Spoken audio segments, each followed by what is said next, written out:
Hello, everybody. Everybody, hello. Welcome to the one and only Whetstone Wednesday, the only Wednesday that happens to be a whetstone? I don't know how this works. Anyway, this is a special live stream for two reasons. One, because Copy That has this thing where we'll actually read viewer copy if you were a Patreon member and you submit it at the correct time and in the correct place and in the correct manner, and you sacrifice a goat and make sure that the stars and the planets are in syzygy, all of these things. If you do all of that successfully, we will actually read your copy. Now, there might actually be a second reason this is a special stream.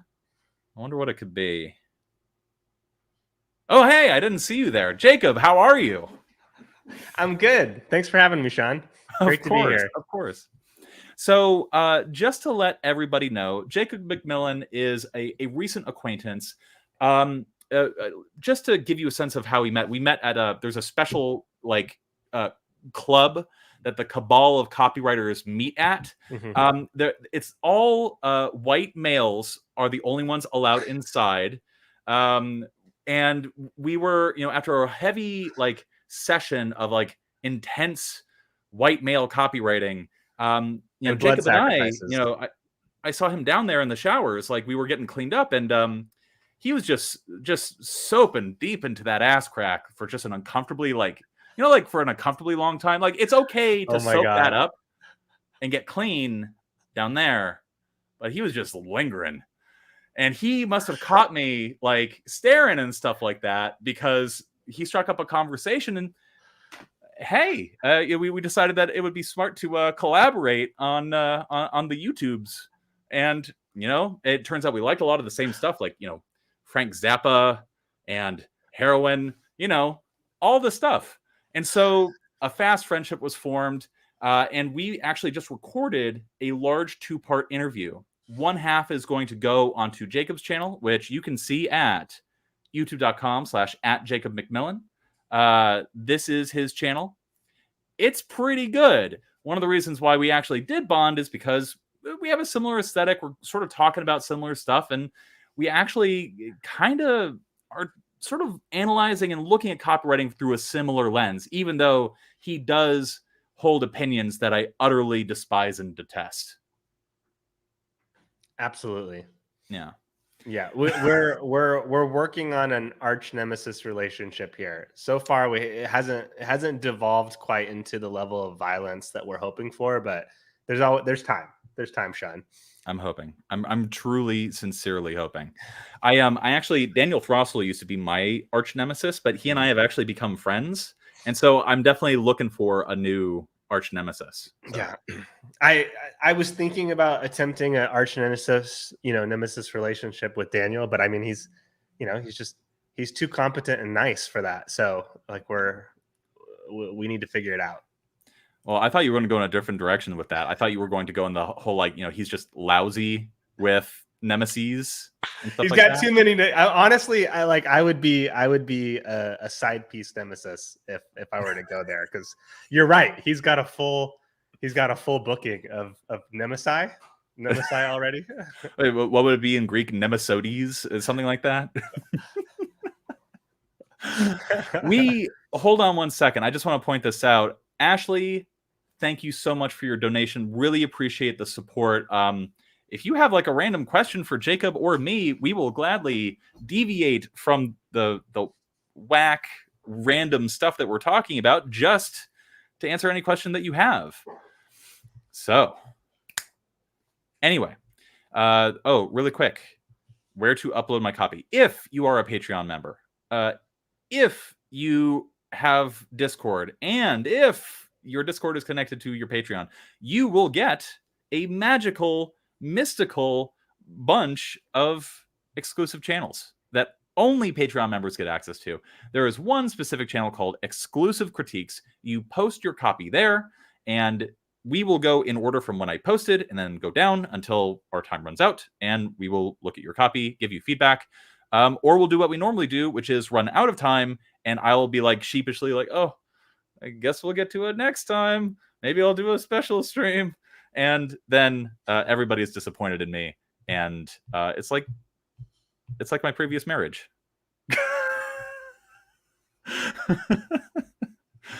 Anyway, Hey, you told me we were gonna get wild, and I definitely underestimated it, Sean. we're going to a dark place. The bathroom description scene was, you're a true writer, a true poet.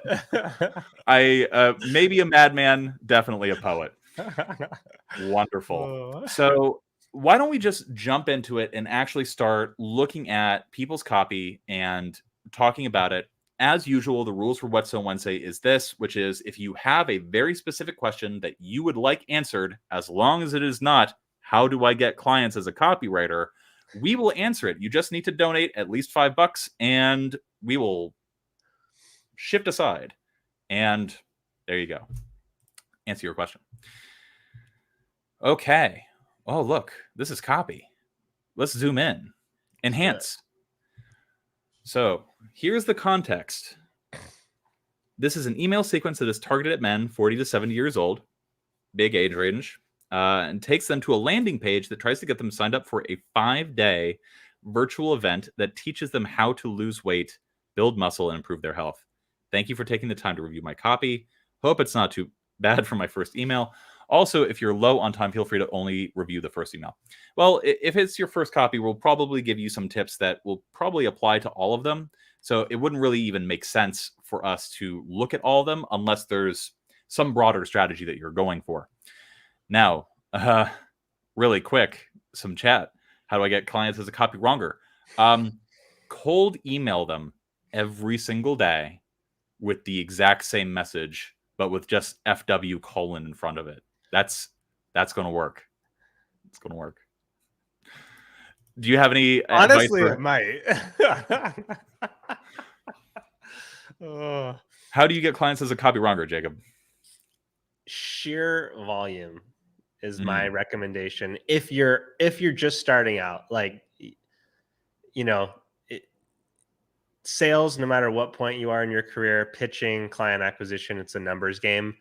The further you go, the more tools you have to work with, but you're still scoring,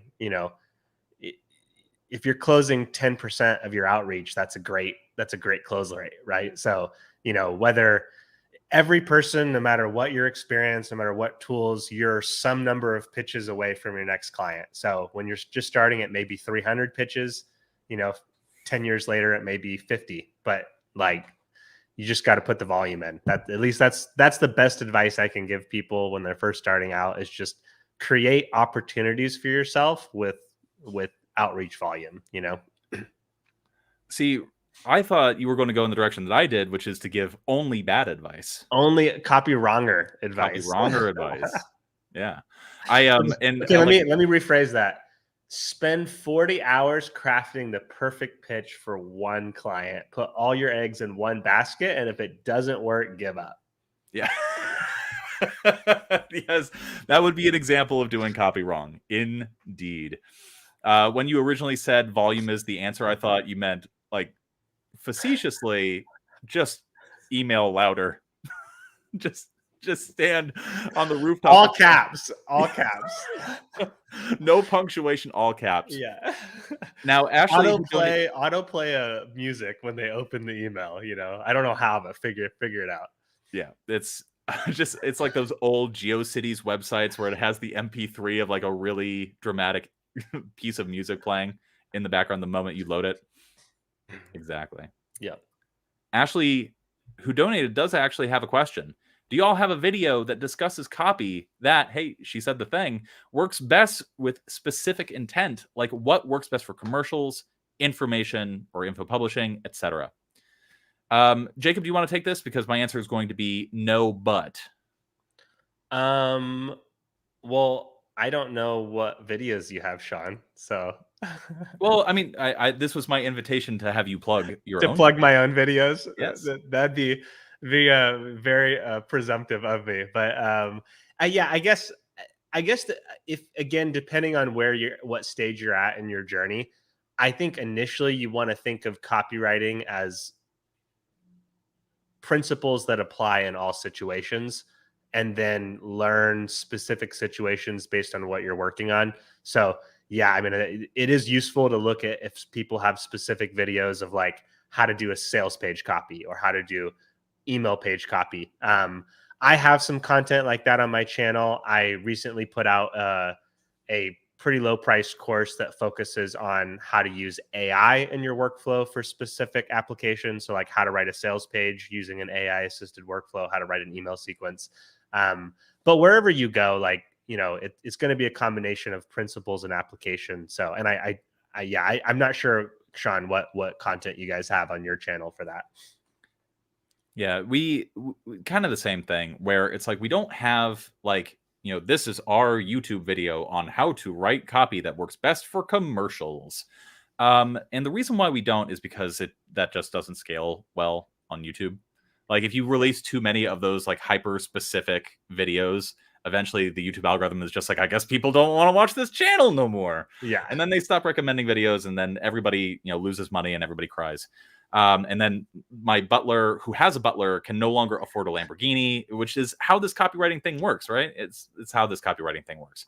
So what typically happens, especially for copy that, is we'll try to release a video about like the principles or the facets of a specific concept, looked at through a few different lenses, and basically try to impart upon you, the viewer, some concept or some ability to figure things out for yourself. Because if you have a solid base of the principles, you can write a commercial, you can write a radio commercial, you can write a sales page, stuff like that, just by like going out, looking at other stuff and be like, okay, I can see how I can apply the principles I know to this form that exists.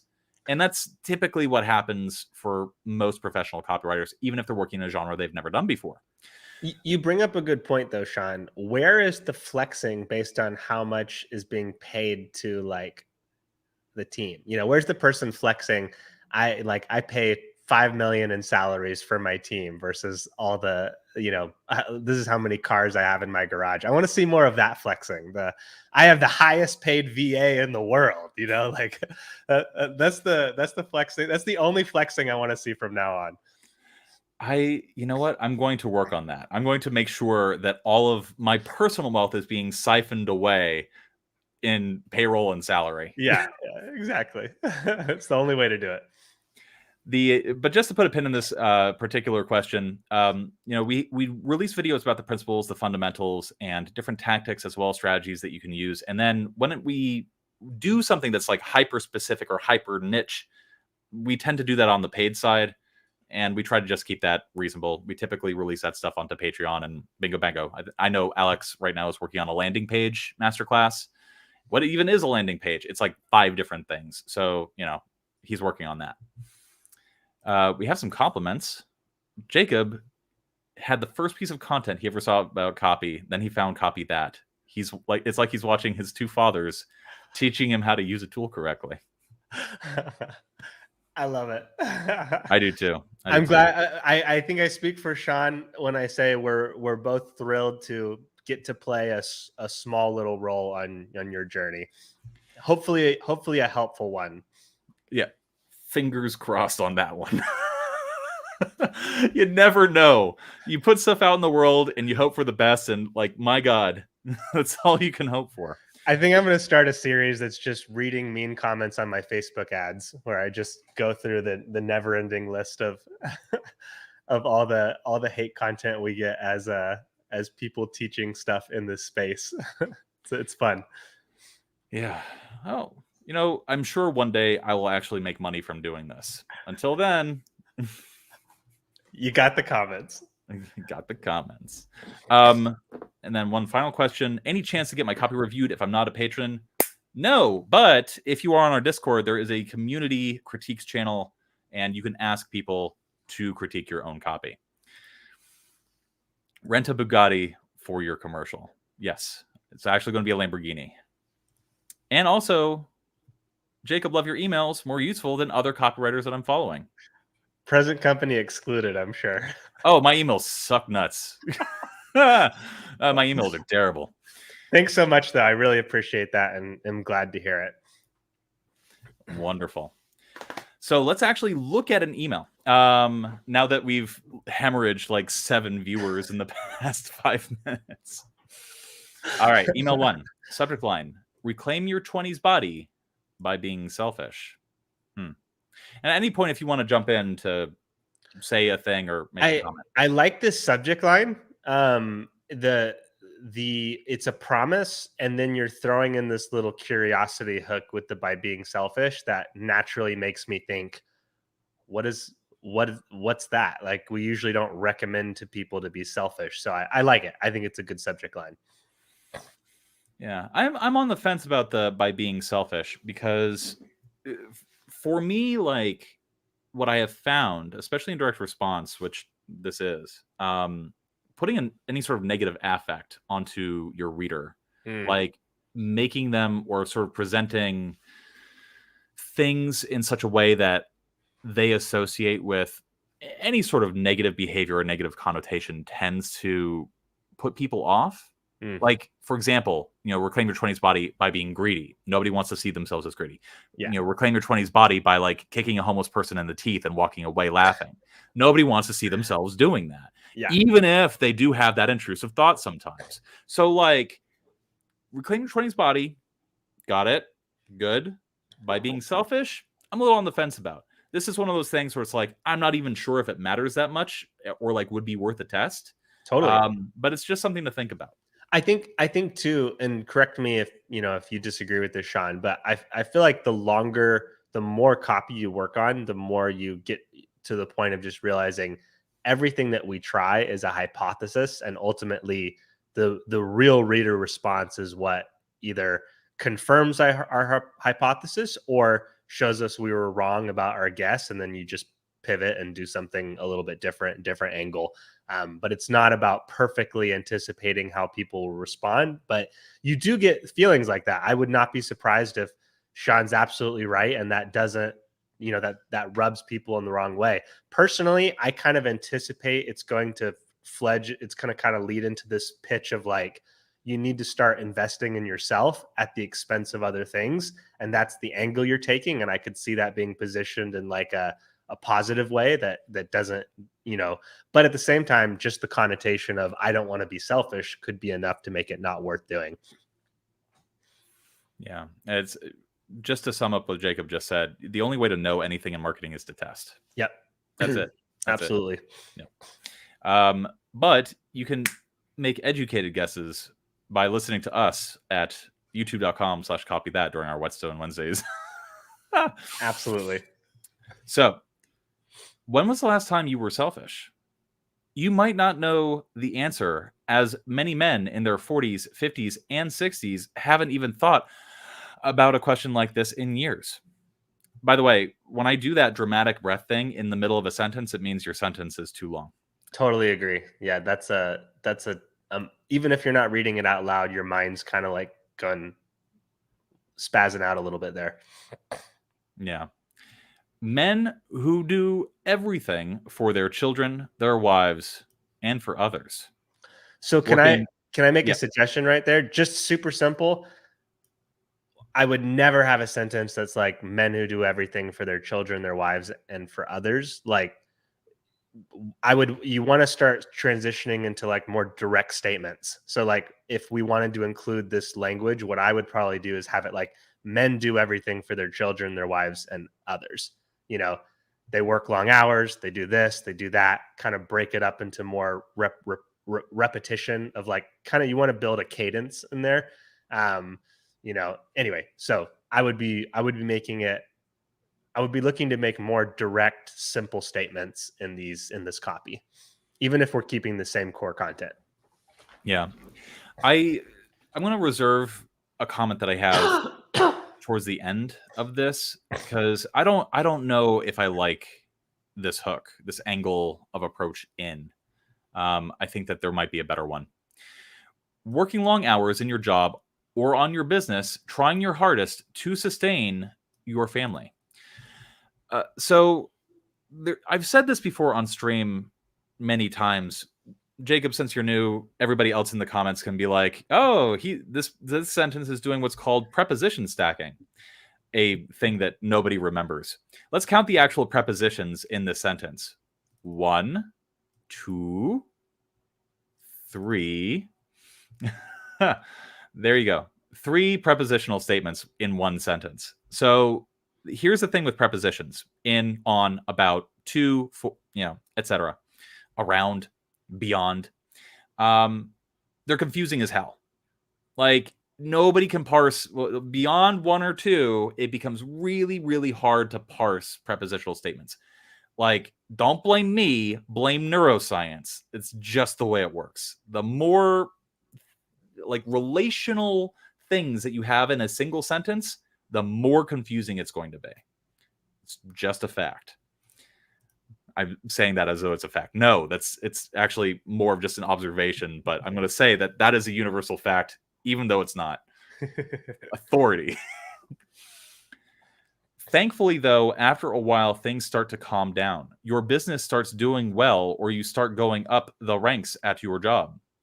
You're now in a place in life where you are financially secure and finally have a lot more free time.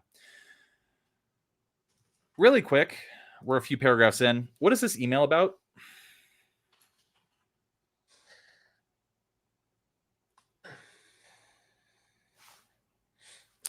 All right. There's only one problem, though. You look down at the scale and you see that the number has just kept going up for years. All right. Feel like we're finally arriving at a point. I think that's what I kind of want to get at. All of this is not good copy. Just the angle of approach is down. Like, it's not, you're not approaching it, I think, in the right way. Because here's the thing. For emails to work, especially those emails that are designed to get people to click onto something else, you need to grab people by the short and curlies. Like, you need to actually disrupt people's day, get attention, and like get people into an email such that they can't ignore. And one of the simplest ways to actually do that is to launch off with problems that people actually have, rather. And it takes you a lot of copy to get down to the actual problem that people are having. So that's, can they see the chat or no? The answer is yes. So yeah, my issue with this right now is that this is, in writing, we call this throat clearing. It's like creating this hypothesis, writing for the sake of writing, that's not actively directly like tip of the spear attacking the problem that people have, or the problem that you're trying to talk about, or build intrigue for the possible solution that is available to them. That's ridiculous. I do not deserve your love. I deserve, at most, your begrudging respect.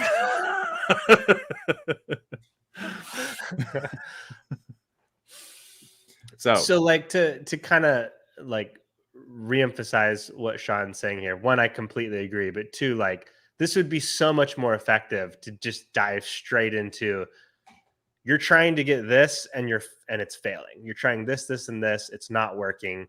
Here's why. Here's why it's not working. Here's what you need instead. Versus, yeah, it's a lot of time trying to sort of create context that's not necessary. Oh.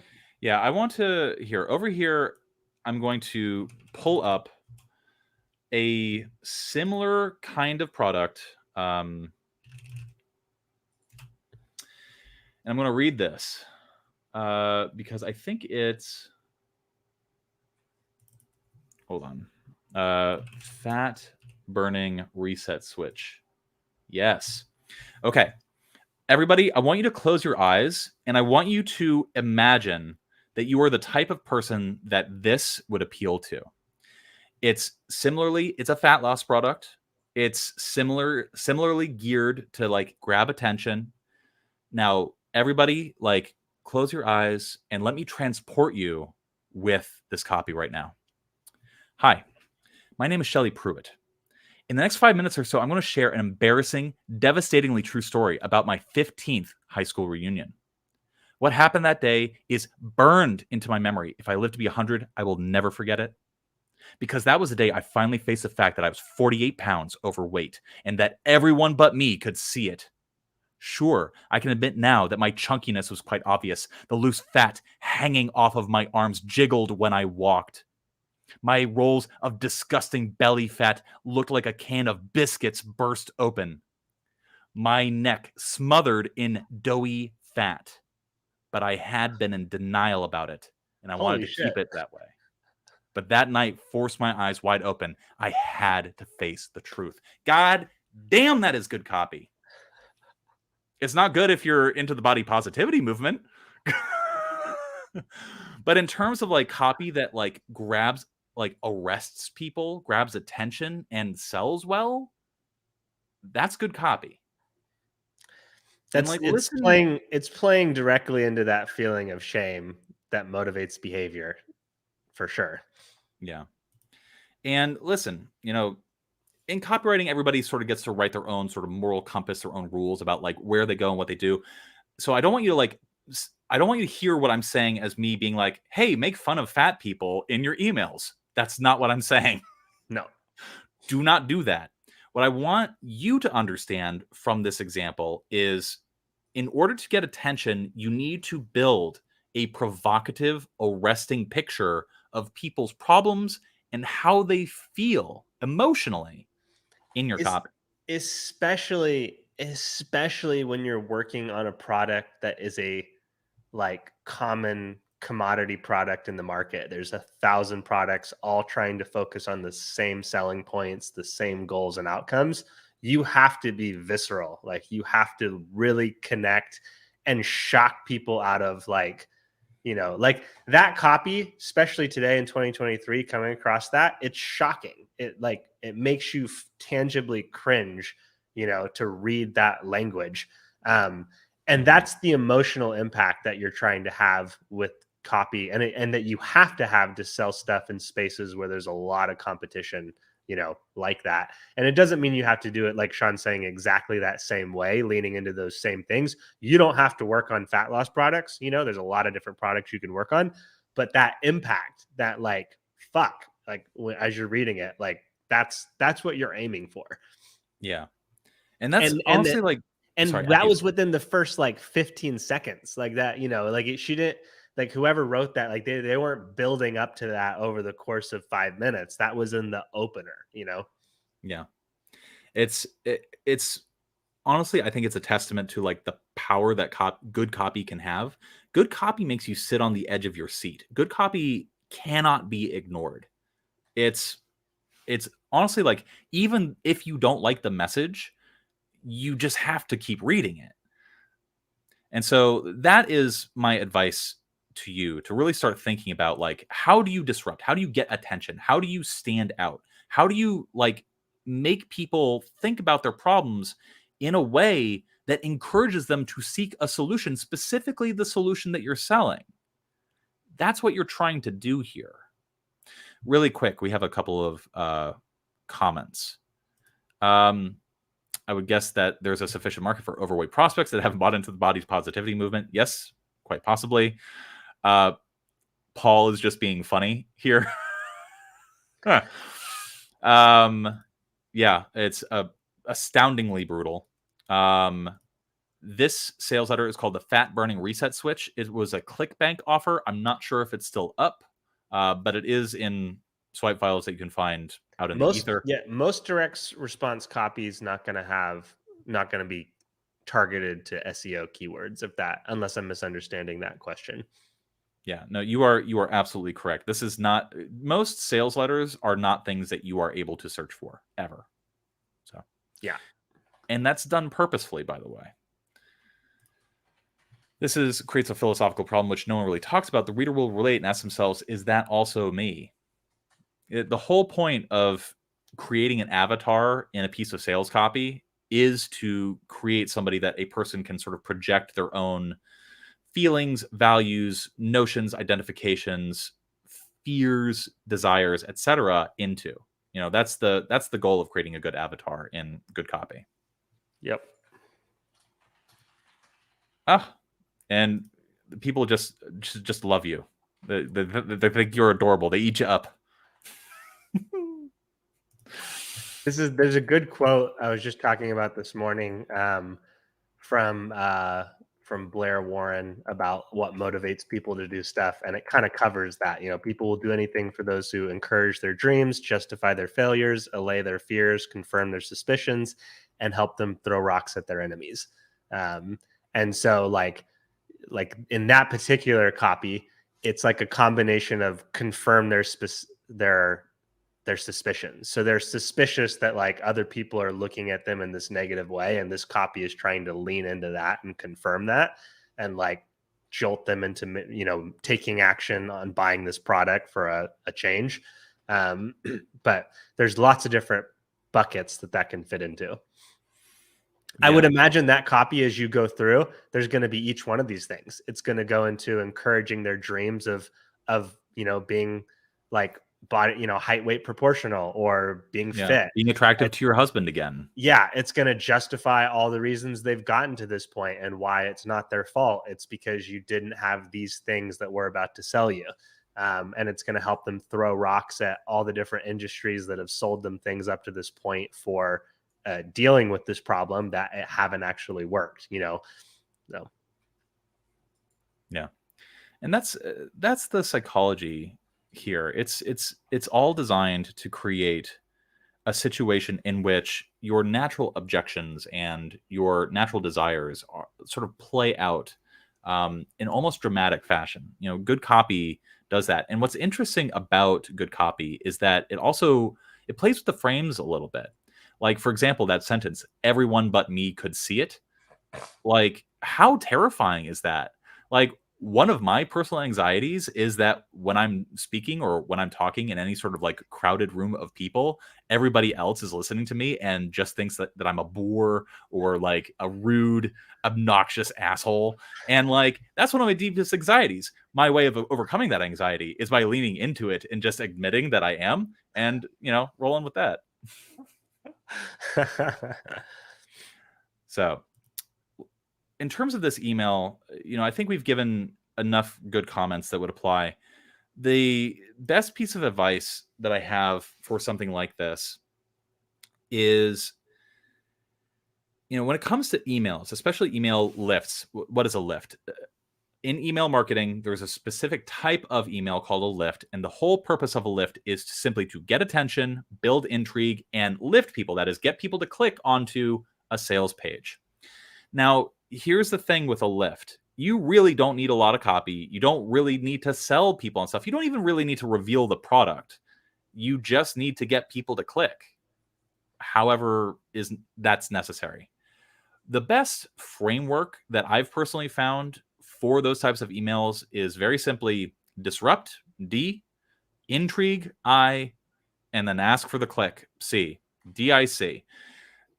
Once you learn about the dick and how to use it, you will be seeing the dick in all the emails that get sent to you, especially all the ones that you feel make you want to pay attention. Like, you just can't ignore the dick, DIC. I'm not talking about anything else other than emails that follow the DIC, the dick framework. And so you definitely want to, really let the dick enter you and just like rest inside of you as much as humanly possible. And that's going to help your email copy a lot. Yeah. How do you feel about the dick?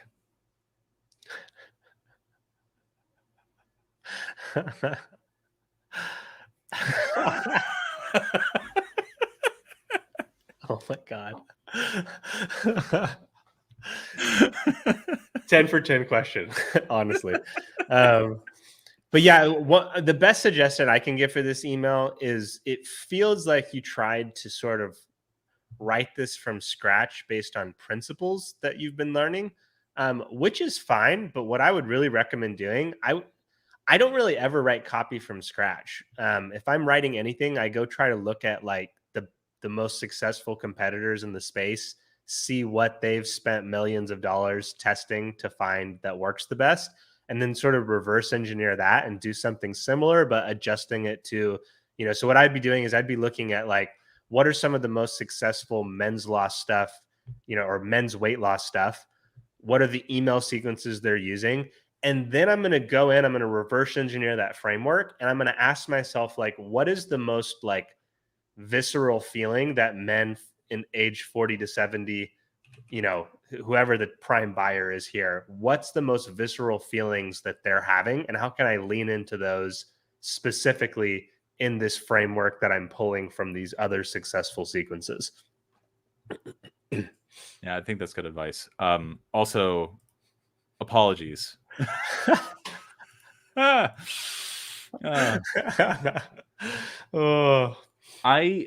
fortunately, I've never been accused of being litigious. Is that the word for it? Yes. Yeah. You and I have interacted enough that you know that I am a bullshitter and a kidder, and so hopefully, like, this interaction doesn't make you too blushy. No, it's all good, Sean. I'm just checking in. I want to be respectful as I'm disrespectful. Respectfully disrespectful. Yeah. Okay. I just found a lift. I just went into my inbox and I found a random lift. Let's look at this. All right. China prepares for war in 2023. Whoa. God damn, that's a subject line. Okay. Provocative. If you're the type of person to worry about such things, you might open. Dear fellow investor, familiar, love it. On March 22nd, the Wall Street Journal reported that China is preparing for war over Taiwan. Okay, timeliness.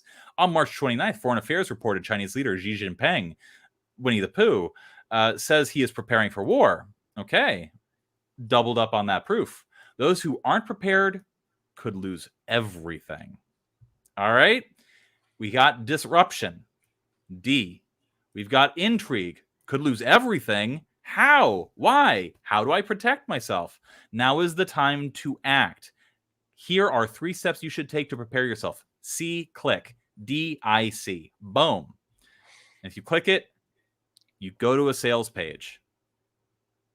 This is a VSL. This is how you study copy, guys. You go, you find an email, you go, you actually read stuff, you click on stuff, you explore. And like this email, this particular method doesn't work for every niche. I don't know if this would work for fat loss. I have no idea. I've never tested that. But that doesn't mean that's not something that you can test. The key here is that it's following that framework that we just gave you.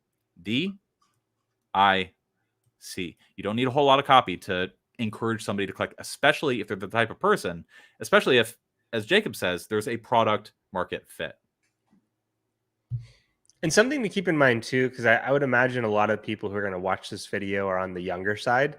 And you may look at some of this copy and go like, I don't get it. Like this would never appeal to me. It's kind of obvious, like, and understand that like, every market segment is going to react differently, to things. And so there's things that work like crazy on boomers that aren't going to work on Gen Z. And there's stuff that works crazy on Gen Z. And if you're in Gen Z, you don't realize it's being worked on you, but someone outside your generation would look at that and go, oh, that's obvious, So like when you see stuff that feels like it really works on you, stop and think about why. Like, what's this triggering for me? And when you see stuff that doesn't work on you, think about who's this intended for and why is it appealing to them? Because like, your goal ultimately as a copywriter is to really understand what makes people work and what people respond to across different segments and spaces, unless you find one area that you just really niche down in, which is ultimately the goal. But initially you're going to be trying different types of, copy and industries. So the more you can, like, instead of just discounting something because you're like, oh, that doesn't appeal to me, that's stupid. Instead of discounting it, think, why is someone spending millions of dollars running this ad that I think is cringy, and then you like that it's going to teach you something about how people work. Yeah, I think that's exceptionally good advice. Everybody when they starts this business goes in, a little judgmental, a little like high horsey, a little like, oh, like people don't respond. Like, what idiot would actually respond to an email or a sales pitch that sounds like this? And what you realize over time that, like, the message is often designed to cater to the sensibilities and what grabs the attention of very specific markets and very specific people. And, if you're a millennial or if you're in Gen Z, like, emails that are designed to scare you about your retirement savings, they're just not going to land for you. Just saying.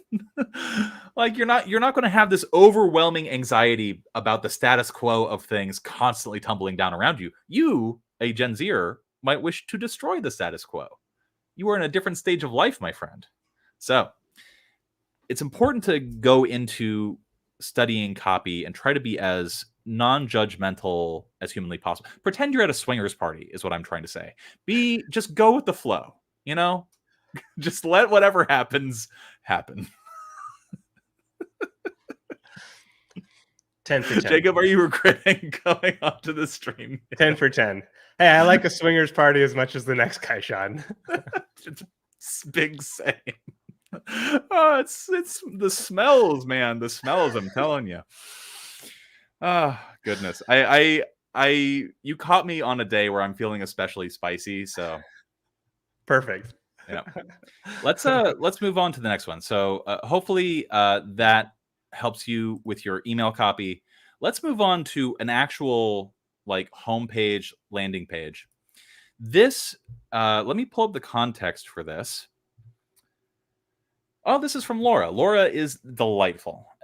She says that this is a homepage I wrote for a ceremonial cacao company. Oh, they are not currently running ads. Most traffic is organic or by the word of mouth or returning customers. It is a one-man operation. He's very adamant the copy pays respect to Mother Cacao.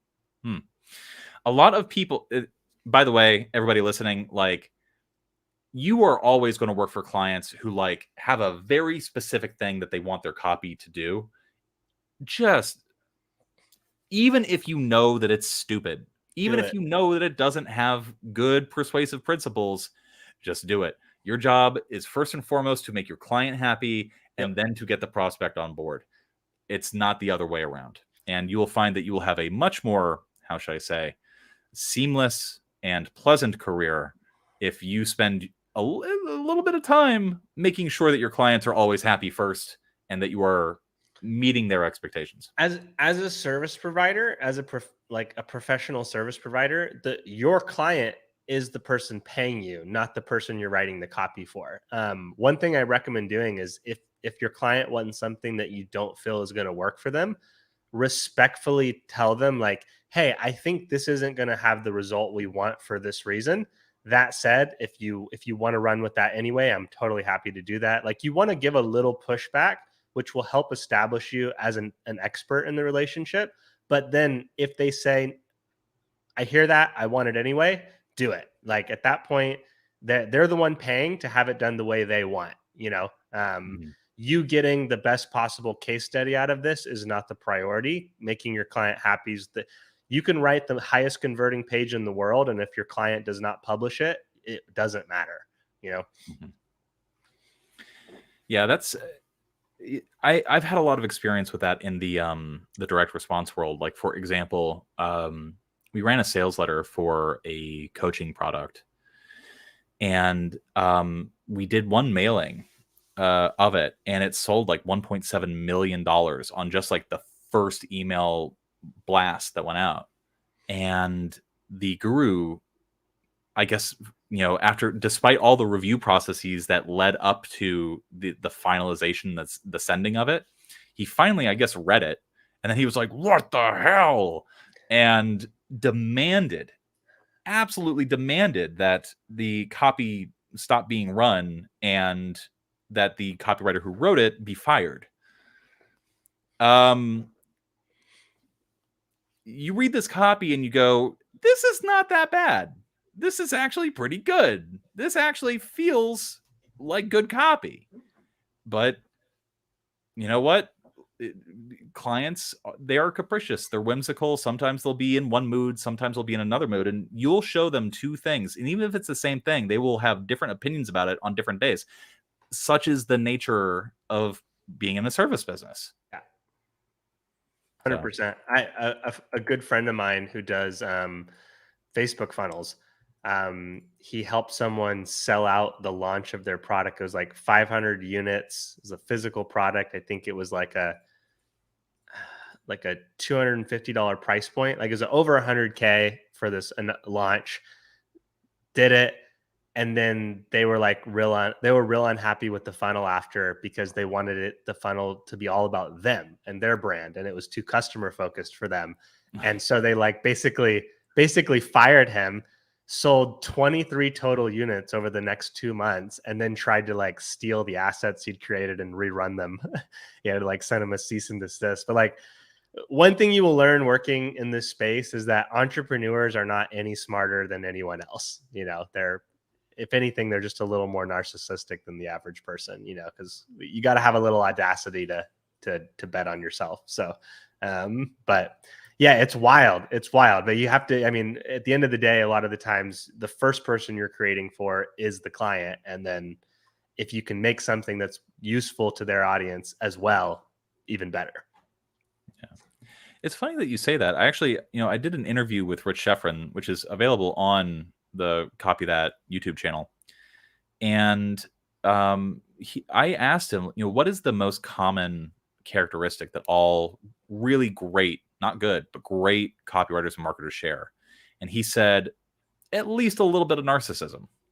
Like, people who have a very strong opinion about the world or how things should be done and just will not listen to any evidence contrary to what their opinion is.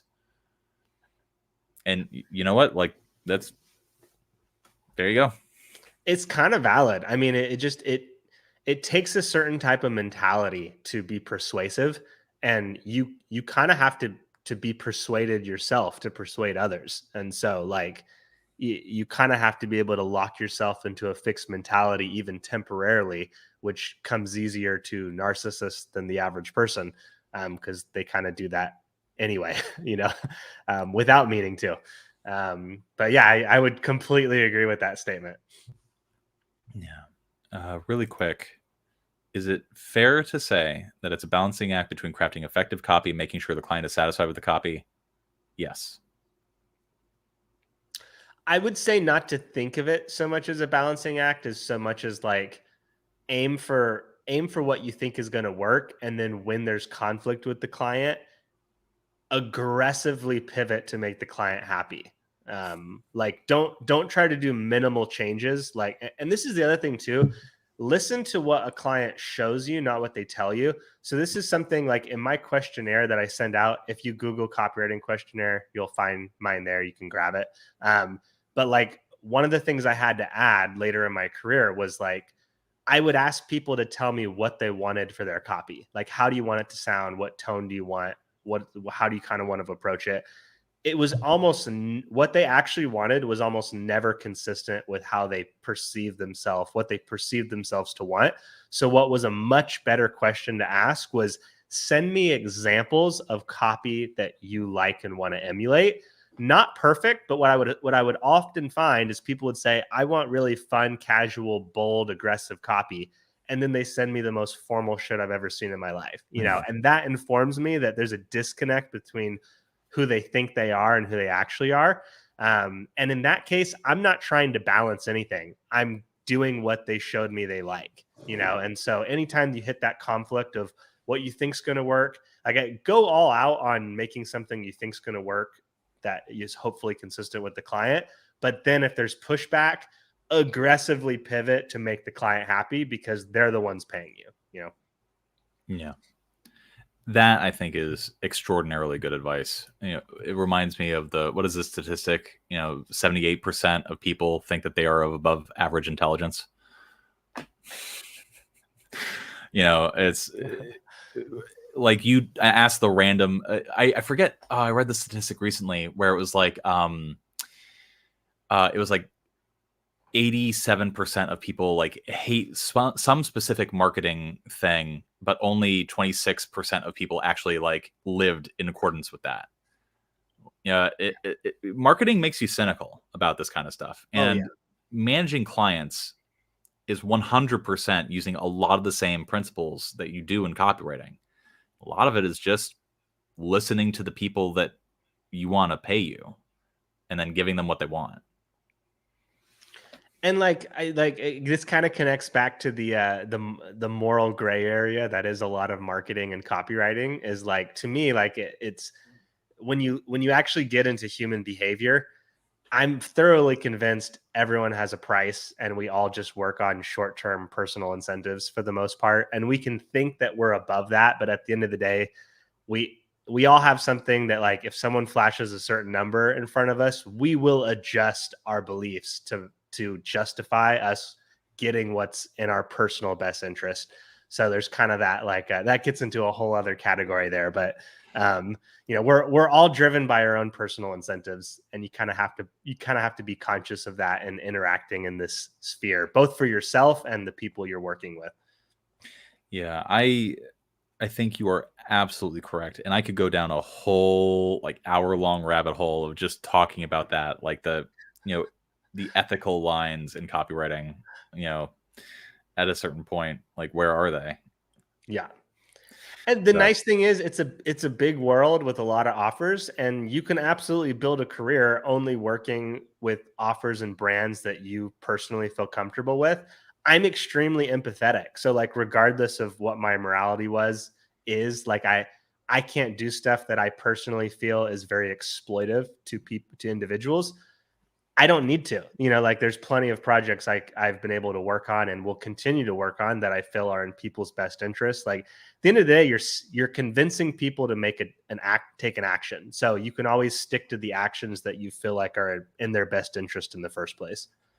Yeah, I mainly write for financial editorial and direct response copy, and because I have the analyst hat on sometimes, like, I know a lot. I'm studying for my Series 65. Like, I know what works and I know what doesn't. I cannot justify writing sales copy for a product I know is bullshit, that I know will not actually work for people, will not actually make people money. And like that closes off a lot of opportunities. Like, there's enough opportunities out there that you can still write for ideas and like present ideas that work, but like there are just certain products and certain people that I will not write for that simple reason. Yeah. So, all right. Hold on. Crime does not pay as well as copywriting. Well, there you go. How do your one-to-one coaching work? I do not do one-to-one coaching. And if I do, I charge way too much for it because I try to get people not to get me as their coach. Jacob, do you do coaching? Not really. I've been doing some one-to-one coaching as part of a program with another copywriter. If you've ever heard of Sarah Turner, and she has she, within her Write Your Way to Freedom program, she offers some coaching stuff that I've been doing a little bit with that. We had one financial copywriter who had her first 20K months this year, so that was kind of cool. Milestone in 2023 despite everything. But typically, that's like several $1,000s. It's kind of you kind of have to already be in that ecosystem. Outside of that, I have just a community, kind of like Copy That has a community. So how can people you're going to access get your more community? What's that? How can people access your community?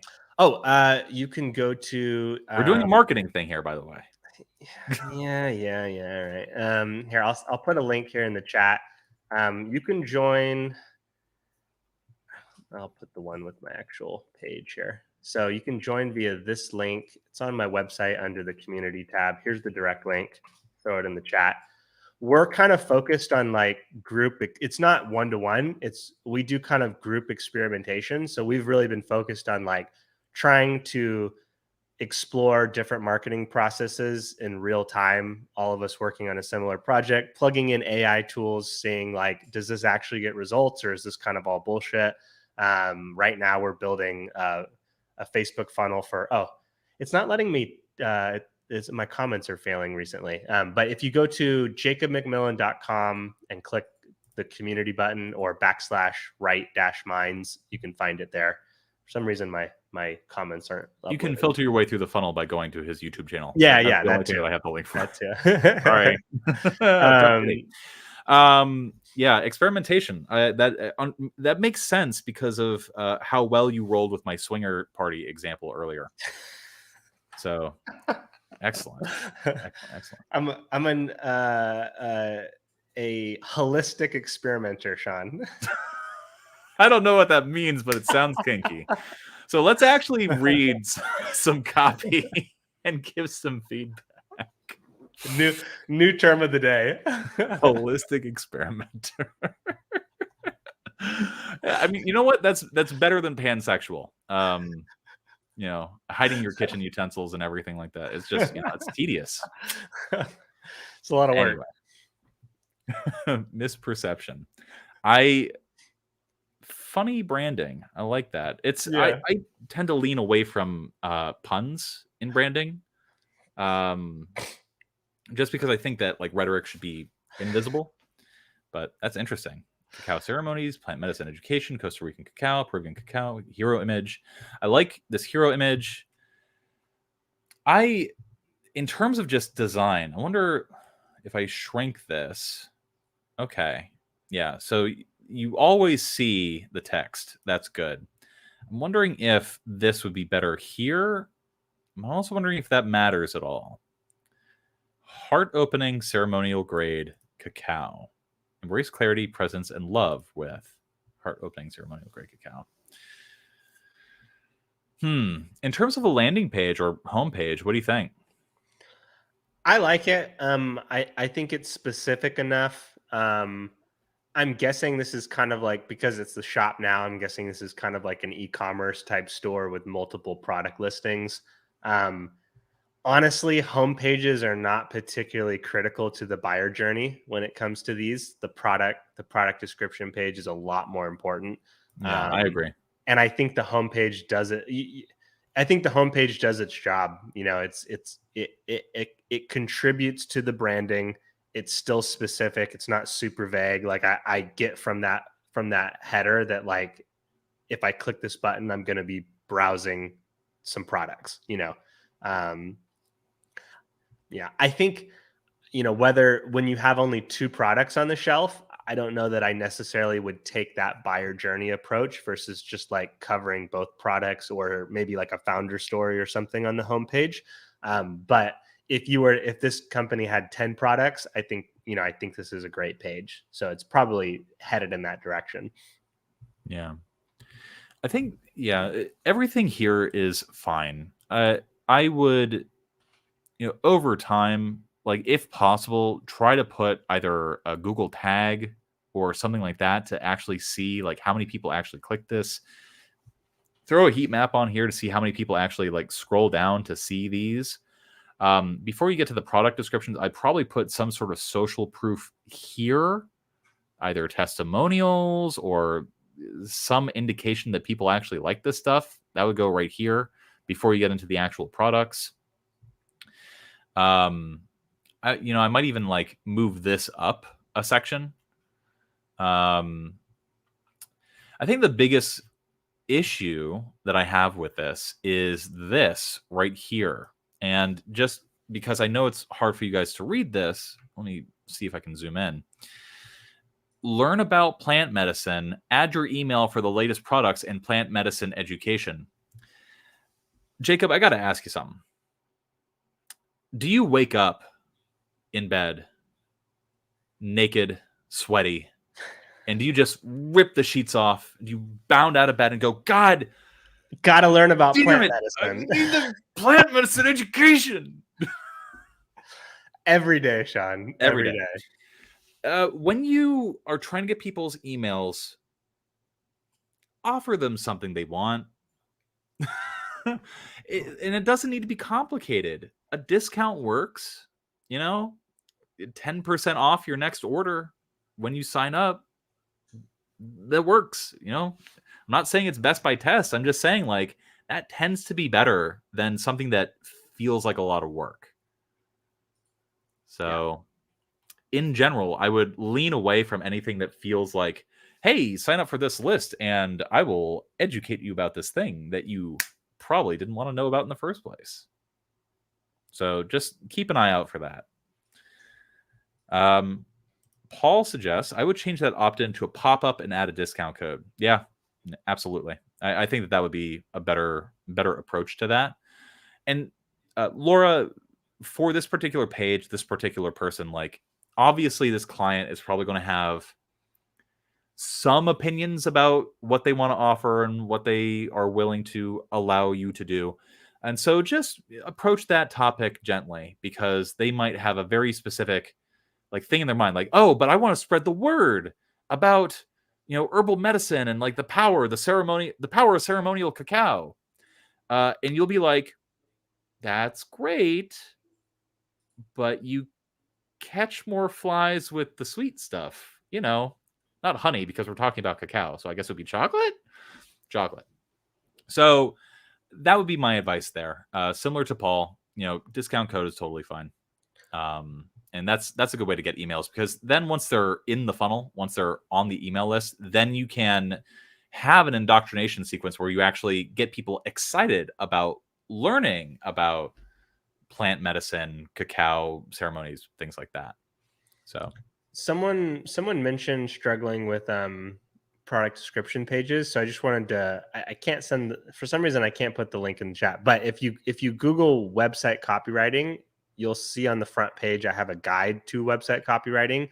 And if you click on the product description, I break down a company that does really, really strong product description pages and what they're doing that makes it better than most of what you see. The biggest single takeaway I can include here is just you want to match the benefits to the feature.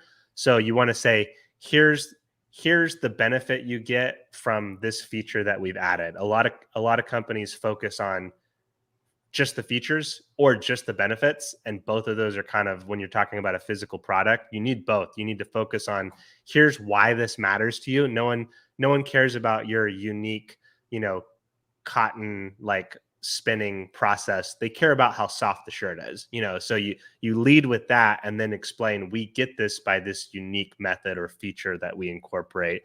And that's kind of like, if you're looking to build out a more extensive product description page, the company I referenced to, it's called Ugmonk. And they have some just really strong product description pages that are worth checking out. They've built a really strong brand around it too. Yeah. And also, if you don't want a free guide to product descriptions and you want to give Copy That money, if you go to the patreon.com/thecopythatshow, hold on, we have this cool thing. Hey, we do have a masterclass that Alex gave. It's over an hour long, where he just goes into like how he created the product descriptions that work for him. He has a special formula for this kind of stuff. It's pretty good. Lots of people compliment it. There you go. So you have two possible ways to improve your product descriptions. Laura says, good advice. Can leverage this critique. Seems to help convince him more. Hopefully, maybe skip over some of the weird sexual stuff that I was talking about earlier. So there you go. The other, in terms of anything else, Laura, is there anything else that you want us to talk about when it comes to this? Obviously, on a homepage, the first thing that you see is the most important thing. And as far as I'm seeing, this is fine. It's actually pretty good. Like I know Laura, who's watching this, who submitted this, she's pretty good. And by that's the highest level of compliment that I'm willing to give anybody. So when I say she's pretty good, that means she's really good. And so really, in terms of like, if you want more information about how to improve this, you would need to track stuff, which is a hard sell to most solopreneurs. In terms of like, from my gut, what I would change, I would put social proof or some sort of testimonial or anything here. I'd probably move this up, and I would probably move this stuff, the actual sales, the products that you're selling, closer to the bottom. treat it more like a cash register at the end of a line. Like the whole purpose of a homepage is just to establish the brand, not rush people to a sale. A landing page, now that can be designed to rush people to a sale because that's what a landing page is for. Yes. So absolutely. So that is my advice there. I like some of the stuff. I love it. Like I love the description images. It's a beautiful page too. Yeah, it's a well-designed page. I like this. Yeah, like this needs to come up. Go way up. So Warren, pretty good job, Laura. And there's a discount bar. Look at this. Buy one, get one 50% off. That's your pop-up, man. Like, enter this code. Buy one, get 50% off. That's how you get emails. And this could definitely go way up. Way stronger than learn about plant medicine. Well, let's not be hasty. So, that, by the way, for those of you watching who are not familiar with irony, that was a joke. I was doing a whole switcheroo. All right. Laura, if you don't have any other questions, I think we're ready to move on. This is pretty good. It's mostly just structural stuff that's happening here that needs to change, and like CTA stuff. Yeah, basically 80% of copywriting is just getting like all the information that needs to be delivered in a clear manner that includes everything needed to be included. That last 20% is where you start getting into how can we emphasize the best pieces that we have in the right ways so that we're really focusing on our most powerful components. So that would be the last bit where there's some work that could be done, is like, what's the different ammunition that you have available in selling this product, and how can we emphasize the things that are going to have the most impact more strongly than just kind of throwing it in the middle of the page. Yeah. Good advice. Oh, she wants to ask your opinion on the FAQ. The FAQ section. What the FAQ? All right. And YouTube algorithm. I didn't say fuck. I said FAQ. All right. All right. What exactly is ceremonial? Here, I'm going to zoom in a little bit so that we can actually see this. Everybody in the chat can hit a yes if you can actually see the copy. Really quick. I just want to make sure that everybody can see this okay. It looks good to me. I'm guessing maybe the reason you're asking me is the kind of an SEO question. Is that kind of the intent there? Okay, yes. Wonderful. So ceremonial cacao must be raised sustainably and equitably. It must be cultivated with the intention of ceremonial use, be used with respect, and is 100% cacao paste. That felt a little. That was a jarring sentence. The formatting's obviously a little bit off here. Yeah, you still want to optimize for readability on these. But I think the way you're approaching it, kind of throwing it in there, having it there for maybe a little extra SEO juice is fine. When you take on a more comprehensive SEO strategy, like there's a lot that goes into it. So having the FAQ on or off isn't really going to make much of a difference. But you're approaching it the right way. You do want to include stuff like this and have any questions people might ask, just give more chances for this to show up across more long tail keywords. No, I don't think it should be its own page. If you're going after specific keywords, there'll be a lot of repetition in the sense of you might have a whole blog post like targeted at any one of these, what's ceremonial cacao, assuming the search volume is enough to justify that, and you're not already ranking for this, just based on this page. It just depends. SEO is a zero-sum game, so every answer depends on what's everyone else doing and what do we have to do to beat them, if that makes sense. Yep. I don't have a different answer than that. My opinion of SEO, as you all know, is bad. Jacob is much more knowledgeable and much more forgiving of SEO than I am. For me, one thing that I do see facts being used for more often than direct response world, especially in a sales context, is like spinning minor objections into benefits. Like, for example, a common fact that you will see in a direct response sales letter is the order form secure? And then that's your opportunity to actually articulate that not only is it secure, it's the best security that you're possibly going to get. You know, something 256-bit encryption, yada, yada, yada. And so for me, when I approach facts, I approach it from that perspective of like, what are the objections, the last lingering objections that people have after they've read a thing? That's not what facts are for most like pages like this, though, which are for like actually generating some SEO juice. And so, in my opinion, which we're talking about SEO, so it's terrible. I would look for ways to marry those two things. And I wonder, like, is one of the objections that people have, what is ceremonial cacao? You know, are people legitimately asking that at this particular point if they have landed here already? You know, would that be better off as its own page unto itself, or a video, or a whole section? Like, these are the questions that I have about this kind of stuff. Does ceremonial cacao contain caffeine? Yes, that is something that I think is warranted in a FAQ. So that's a great point.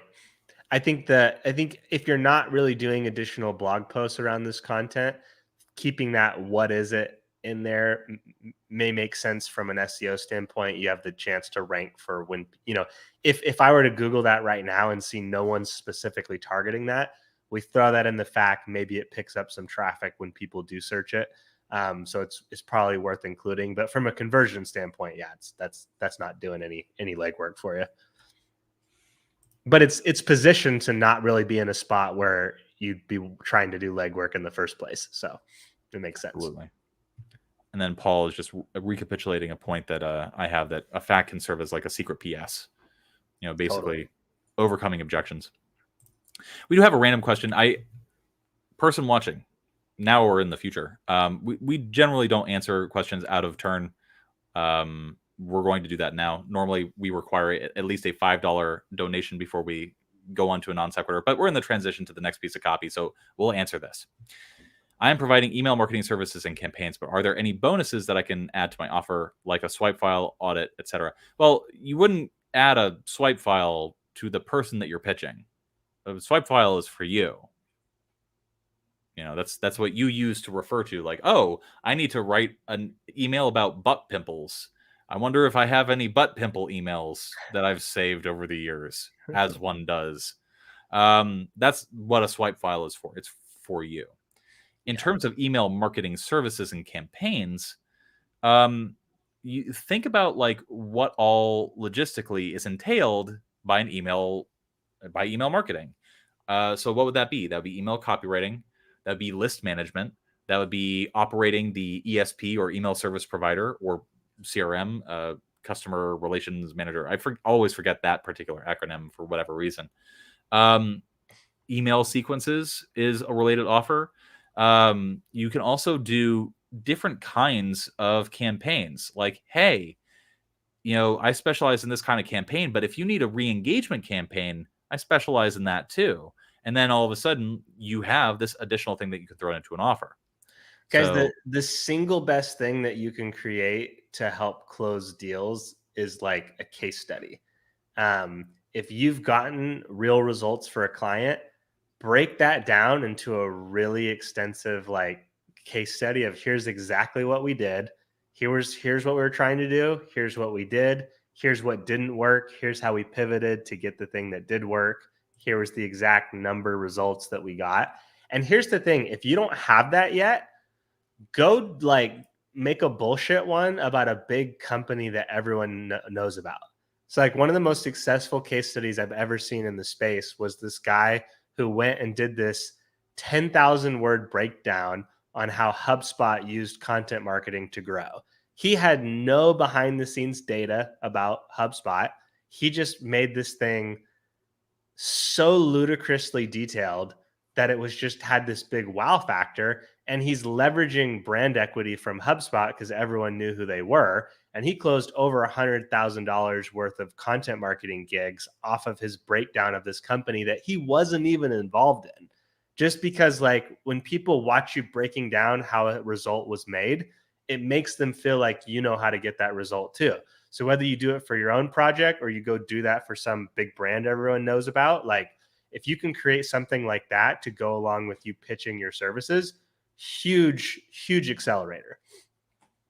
Somebody clip that, by the way. Like, if somebody goes to CT suggestions and then just puts that minute marker from when Jacob just started talking about case studies to when he just stopped, I will pay you $10, because for real, that's a YouTube short right there. Like, that is a really, really good piece of advice.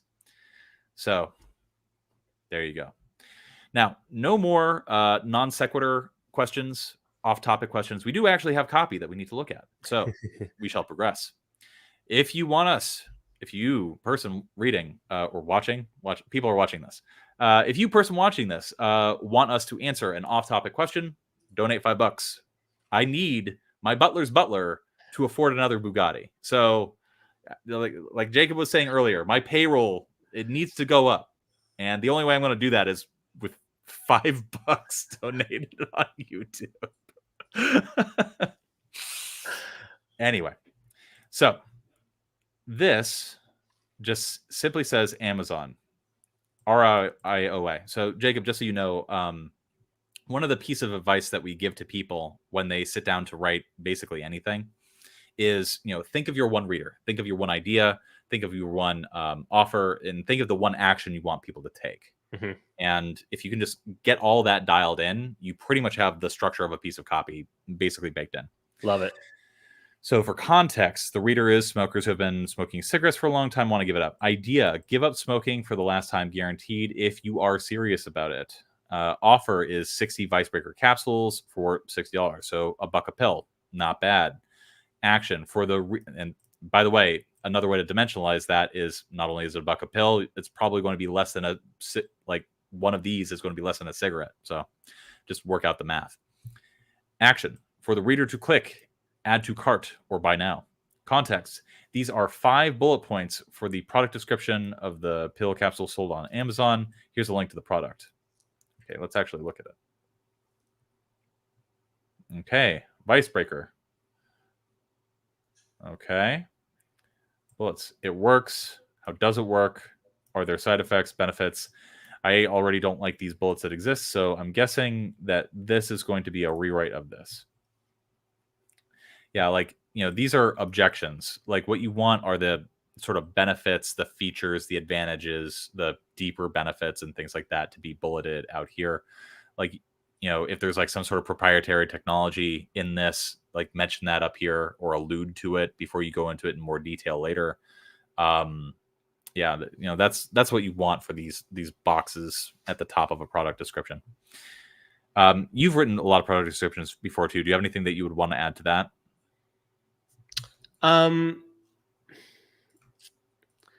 Kind of just I'm looking for like a summary of the questions people think about when they're buying that you want to answer, because I think when it comes to like product descriptions or sales pages, this helps. There's one in particular from Evaldo Albuquerque that I'm finding here. If you look up 16-word sales letter summary, questions are, how is this different from everything else I've seen? What is in it for me? How do I know this is real? What's holding me back? What is to blame? Why now? Why should I trust you? How does it work? How can I get started? What do I have to lose?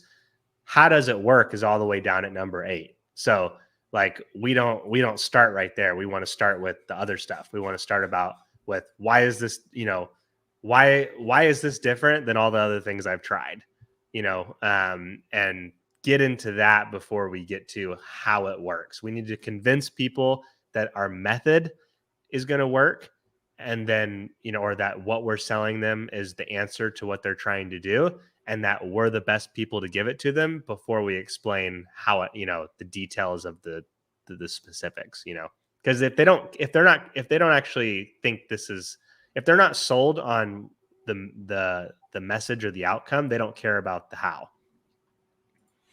Absolutely true. It's funny that you mentioned Evaldo. He was one of my mentors. That's pretty cool. Yeah, his stuff's gold. He's brilliant. I have a lot of favorite Evaldo moments. He's just a tall, handsome, strapping Brazilian man who's like super nice and super bright. If you give copy to him, he will rip you apart. He's the meanest reviewer of copy.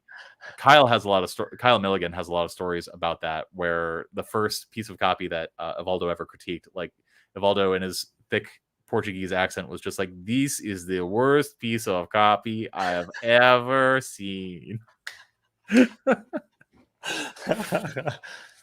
My personal favorite Evaldo moment, and I think that this should be inspirational for everybody watching right now who's not from the United States, who doesn't speak English as a first language. I was at a recruiting event, like a conference. I forget, it was like Copy Chief Live or MFA Live or something like that. And somebody asked him, do you find it hard? Like what did you need to overcome? English is like your third language. Like, how are you able to sell so much with copywriting if that's the case? And, do you find that it's a disadvantage to have English as being like your second or third language? And Evaldo was just like, I think it's of an advantage because it forces me to write simply. That was it. It honestly, like, and I don't want to say it like, let's be real, selling in a third language is fucking hard, and like he deserves every round of applause for doing that. So I don't say this to I don't think it was actually, and maybe there's an advantage to pull away from it, but that was still hard. That was a challenge. I will say that one of the biggest like patterns I've seen over several years of helping aspiring writers, worked with several thousand writers at this point, and I consistently see that the people who come into copywriting with literary backgrounds and kind of backgrounds that they're doing a lot of like MLA editing and focused on like some of these like more, I don't know, like stuff that has nothing to do with sales. It's about, the writing itself and the purity of it or the creativity of it. Like, they're terrible copywriters. They really struggle to come in and write simply and with a clear business objective, because they just have a whole other concept of what writing is that has nothing to do with making money. And that's fine. Like, I'm very much in the boat of not everything should be about money. I hate that we live in a system where kind of everything has to be about money sometimes just to stay afloat, but that's a whole other discussion. At the end of the day, though, if you want to be a successful copywriter, you have to take a mercenary attitude to what you're doing. Like, we're looking for an objective. If we hit the monetary objective, we succeed. If we don't, we fail. And that leads into one other point I wanted to make as well, which is if you're not putting yourself in a situation where you can objectively fail, you're not learning. Like, this is something it's easy to get into a trap in. I was making $15K a month doing website copy for people that weren't tracking it, like had no clue how it was performing. And I had to intentionally drop like half my paycheck from those clients to give myself time to work on stuff that was not as profitable in the short term, but was teaching me stuff where I was actually putting myself in a position to fail and work on stuff where if it didn't work, everyone was going to know it was my fault, including me, because that was the only way I was going to increase my mastery and grow. So you want to be putting yourself in positions where you can fail, where someone can look at you and say, this is shit, or we ran this and nobody bought it, like here's, now let's fix it and see if they will buy it. Like, you have to be in those positions to really grow and become a genuinely good copywriter. So little free spiel there. No, I appreciated that, man. I have been harping on that for a long time. That was all extremely good advice. And like the way that I would just succinctly summarize that is that diamonds form under pressure. You know, like if you don't have skin in the game, you're never going to be incentivized to like learn and grow. You're just going to like find a little comfortable local maxima. That's a function reference for you. Referencing functions.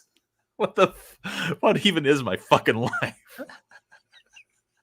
You're just gonna find a little pocket of comfort, and you're just gonna hang out there, and you're never going to meet or exceed your personal potential right now. And some people don't want to meet or exceed their potential. They just want to find that pocket of comfort. But that's not for everybody, and especially in this world, that's constantly shifting, where there's constant adaptive pressures being applied. Marketing and copywriting, it changes every few years, man. Like what works now is not going to work a few years from now. And if you don't have a good grasp of the principles, you're going to find a pocket of comfort, and then you are going to be fired the moment that AI can do your job. So hold on. Which one is the real Sean? It's almost like there are too many white bearded copywriters out there in the world. We do all kind of look at the same, Plus, we got the glasses going on. Yeah, true. The sort of like the disdainful veneer that we got going on. Absolutely. So let's actually look at some copy. We're in the who the fuck is that club.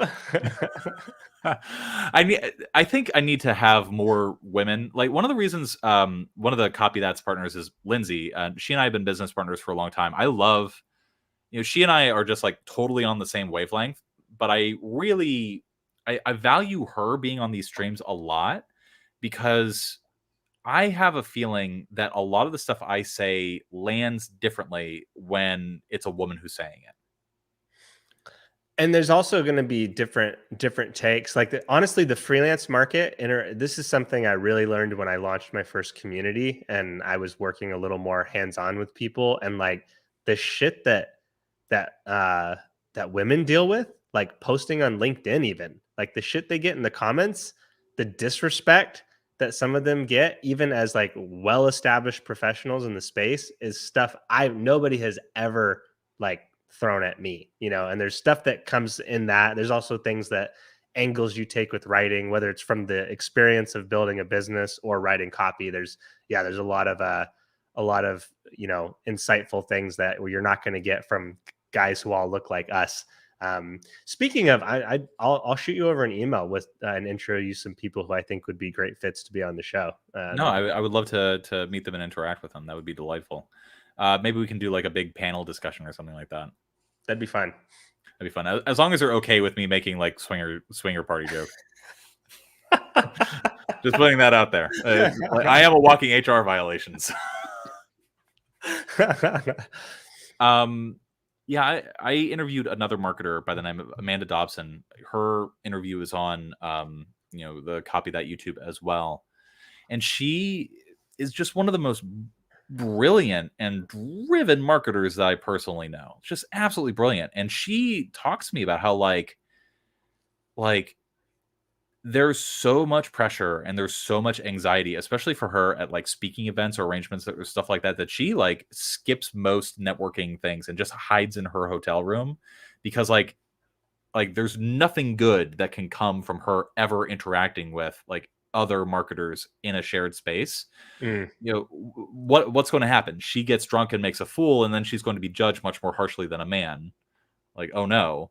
Like she interacts with somebody that like, let's say, has distasteful opinions of women, and then all of a sudden, like if she says anything, then she's considered not nice. Like it's, there's no winning for a lot of women in this space. And one of the things that I really want to encourage is to try to give a platform to people that don't look like us. That would be pretty cool. 100%. Yeah. Here, we got some testimonials for it. Oh, yeah. Amanda Dobson interviews, life-changing. Yeah, big time. Seeing that interview really helped me forge forward. I'm glad. I'm really glad. That's what this fucking channel's trying to do, man. Anyway. So they want to replace this headline with this.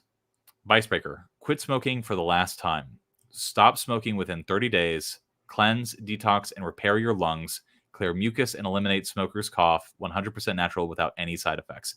Now, I know one thing about Amazon product descriptions, which is that the headline is designed to be optimized for search and intent.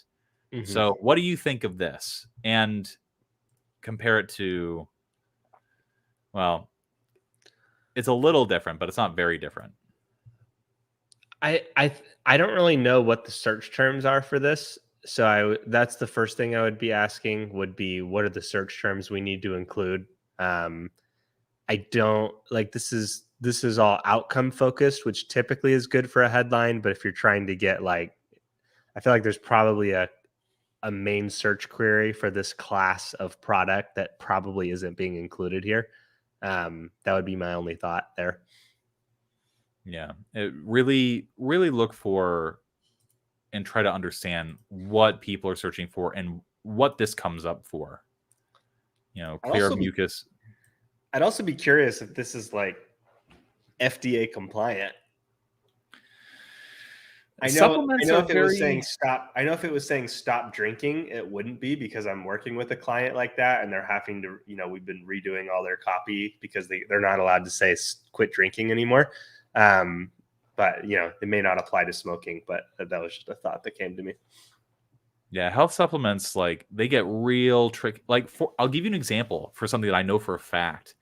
It is totally okay to say that an herbal supplement can cure your cancer. It is not okay to say that an herbal supplement can cure your diabetes. Really? Yeah, some of the rules are just so like weird and out of left field, and like you don't even it's very frustrating to write in health, especially when it comes to stuff like that, especially if you want to like actually promise some outcomes. Yeah. So I have a feeling that like, cleanse, detox, and repair your lungs, like that kind of copy is fine, because like, what does it even really mean to detox your lungs? Like, it means anything that you want it to be. The copy is fine. The FDA is going to be like, that doesn't really mean anything. So it's like organic or all natural. It means nothing. So it's fine. And so, but like reduce cough, clear mucus, relieve nasal and sinus congestion, that's getting into the territory where it's like, that's actually quantifiable. Like, that's a specific outcome where you can be like, it is, but what does it have to do with quitting smoking? There you go. Interesting questions. And so here, I think he was trying to fix that, where clear mucus and eliminate smoker's cough is perhaps an improvement on that. Yes, I would agree. Yeah, I would definitely agree that that's an improvement. Totally. The thing is, like, you need to make sure that whatever this headline is doing, whatever it's implicitly promising, is matching up with what people are actually searching for. That's the tricky thing with headlines for Amazon products. Now, a lot of these bullets, kind of related to what we were saying about the original bullets, is that I don't know if people are going to be looking for the mechanism as the second thing that they have in mind.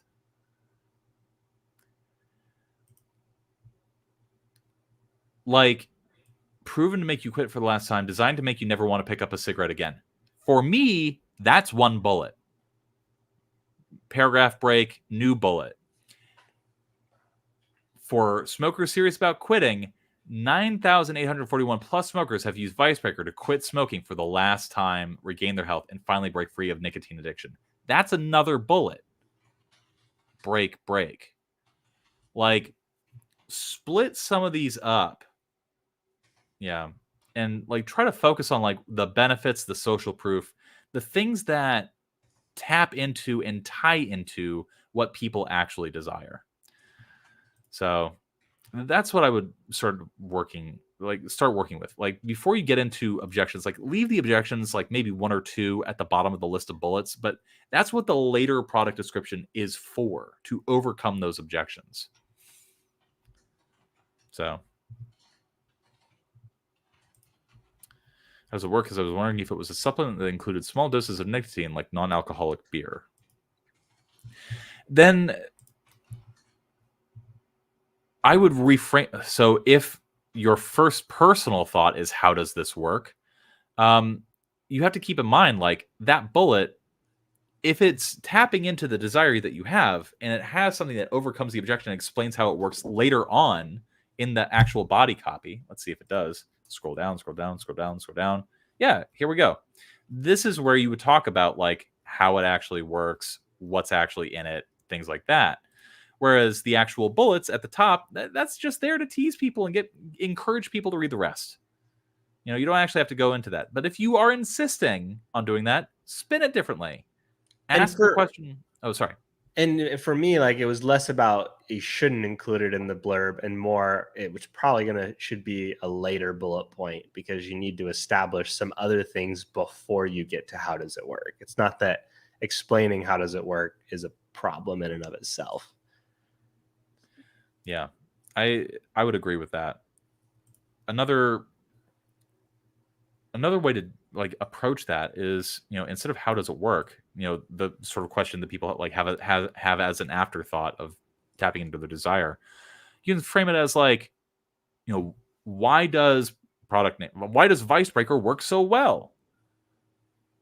You know, all of a sudden, like, now you're not just talking about like the mechanism, you're talking about like efficacy, which is slightly different. So yeah.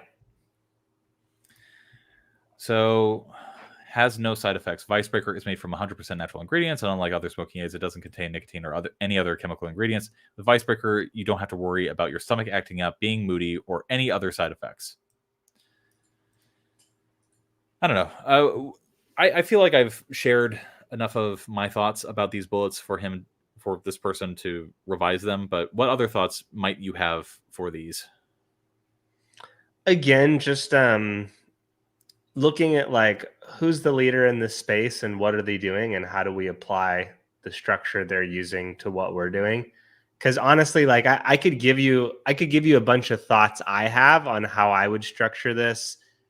You could change it, but like ultimately my opinion is not a whole lot more valuable than anyone else's. It's more about what's actually working, what's actually increasing purchases. And if I want to know that, I'm not looking at myself and my thoughts and subjective views. I'm looking at like who's the best selling product in this space on Amazon. Now, obviously, the product description isn't going to be the only thing impacting that, but it can inform us of like what's working. And so, yeah, I'd be looking at that and saying, is anyone doing something that looks a little more intentional and strategic that we can apply to, you know, what we're doing here? So these are all sponsored, but the top result for natural quit smoking aid is a quit smoking inhaler, a smokeless inhaler, natural substitution, no nicotine, no smoke. Okay, interesting. The first supplement that I see is this: helps in lung cleanse. Lungwell quit smoking aid, made in USA, helps to clear lungs and stop smoking. So this is the top result for a similar competitive product. Helps to clear lungs. And by the way, somebody in the chat earlier asked, like, how do I look up competitive products? It literally took me 5 seconds. Just do what I just did. Yeah. First bullet, control your life. Outcome. How is that for a benefit? Outcome benefit. Yeah. Decide it this Monday and take your life back. It may be challenging at the start. Like, it's obvious like this copy was either written by a computer or like somebody who's not a very good copywriter. But that doesn't matter because this is the top result. Yeah. Value choice, Lungwell choice. The cost of smoking alone is draining your wallet. Another benefit. Protect family. Your loved ones deserve the best care. Another benefit. Made in the United States, Lungwell Aid offers a natural way to quit. Lungwell has only pure herbs. It's only here in bullet 1, 2, 3, 4 that we get into like a few more details about the product. Nothing really in detail about the mechanism, though. This is all just I've spoken before about the Starbucks strategy, where Starbucks will advertise the fact that they pay local farmers down in Colombia. And the whole point of them charging more is that you are sort of buying absolution for your consumerist bullshit. Like that's what this bullet is doing. It's allowing you to buy a little bit of absolution. Well, I guess it's made in the USA, so I can't feel that bad about it. My purchase. That's what this bullet is doing.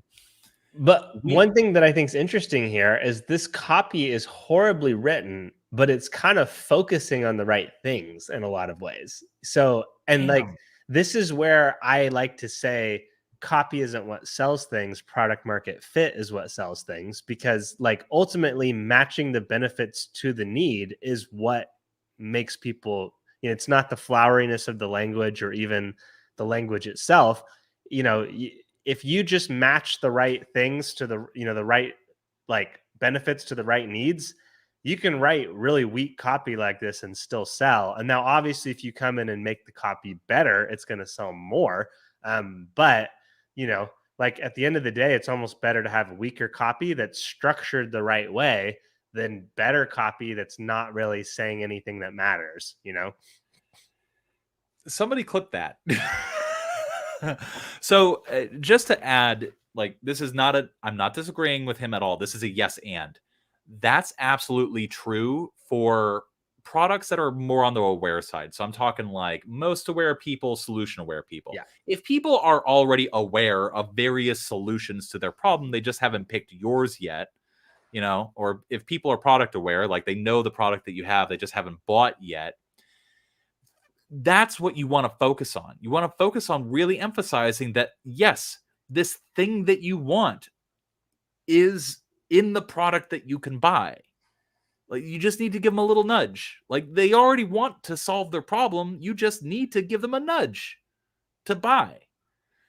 That tends not to be the case, and copy becomes more important if you're talking to like problem aware and really unaware people, like people that don't even understand the problem that they're facing. That it's in that case where it's like really important to like be evocative, to craft stories, to have copy that's just so dialed in and can capture and retain attention really, really well. If you're just like trying to help people quit smoking, but without having them put nicotine in their body, people already want that. So fucking sell it to them. Yeah. So, and anyway. it's an interesting distinction too, because I come from more the SEO space, which is all about demand capture. So we're selling stuff that people already know they want, and we're just trying to match it to our specific brand and version of this. The direct response space, the paid advertising space, is often very much a demand creation game where you are looking to show up in front of someone, tell them about something they don't even know about, and convince them they need it right now. Much higher copy requirements and much higher offer requirements when you're doing that versus demand capture. And it is a little bit different of a mental approach. So it makes a lot of sense that when I look at this, I think that way. And when you look at it, you think from more the demand generation end. I love it. Yeah, one thing that I've learned though over the years, because you know, I've written copy for supplements, I've written copy for candles, I've written SEO, like I've done all this stuff. So like everything that Jacob is saying is absolutely true. It really comes down to just like really understanding whom you're writing for and what they actually want. Like every single person is approaching every single piece of copy with a set of desires, identifications, and notions about the world. And when it comes to very simple products that people generally already want, like outcomes that people already want, you don't need to spend a whole lot of time like writing to people the way people identify or writing to people's notions about the world. You know, you don't need to like have a bunch of copy up in here that's just like the medical industry is like, you know, trying to kill your puppy. They're trying to get you hooked on nicotine patches. You know, you don't need to be like that because people already they don't need that extra, you know, like, hey, I'm buying from somebody that finally sees things the way that I do. You don't need that. You just need something that fulfills the desire that they already have. So, yeah. Anywho, enough on that. Let's go to sweat decks. Sweat decks. This is a Warren special. You don't know Warren, but if you want a delightful person to ever communicate with, he's wonderful. Context: a new done-for-you service that installs a sauna, cold plunge, outdoor shower, all in a modern deck in your back. I want this. Audience: peak performance types: Joe Rogan, Andrew Huberman, etc. Location: in and around Austin, Texas. Be sure to click the CTA for qualification questions. Okay. Let's zoom in. Unlock peak performance. An all-in-one health deck right in your backyard. Premium sauna, invigorating cold plunge, and an outdoor shower, all integrated into a contemporary deck designed for your space. Find out if you qualify. What do you think?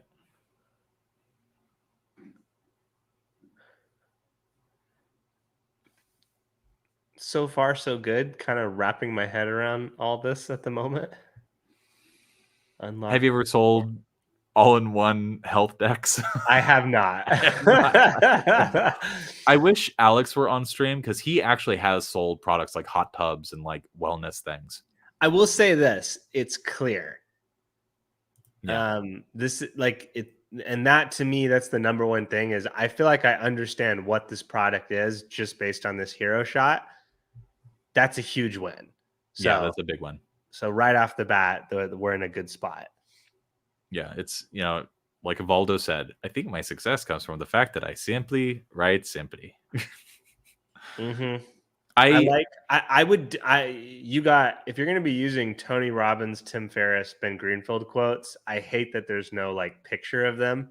Cause like, if you're going to leverage into that credibility, you like show them, because people know those faces for the most part. Yeah. So there are some compliance rules about trading on other people's names that you might. And isn't Tim Ferriss with 2 S's? Warren. Yeah, pictures are good, but also like for example, it is they may not be able to use that likeness in selling if they're not affiliated with the brand. Yeah, exactly. That's a good point. Exactly.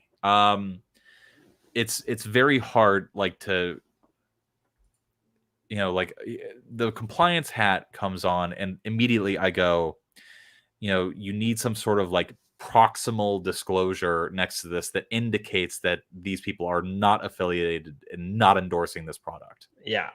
And like the copywriter in me goes like, well, that's no fucking fun. Jesus. Lame. Yeah. So that, Warren, that's something that I think you should really look into, because that could be a compliance nightmare if Tony Robbins ever says this and says, I don't want my name or face associated with sweat decks.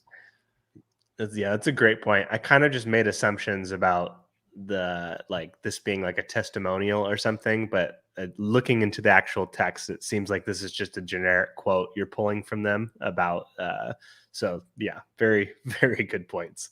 Yeah. And like there is a way to do that. Like, for example, if I were writing body copy for a sales letter, which this isn't, it's, the way I would do it is I would say like, and many experts agree that this is a thing that you want to buy.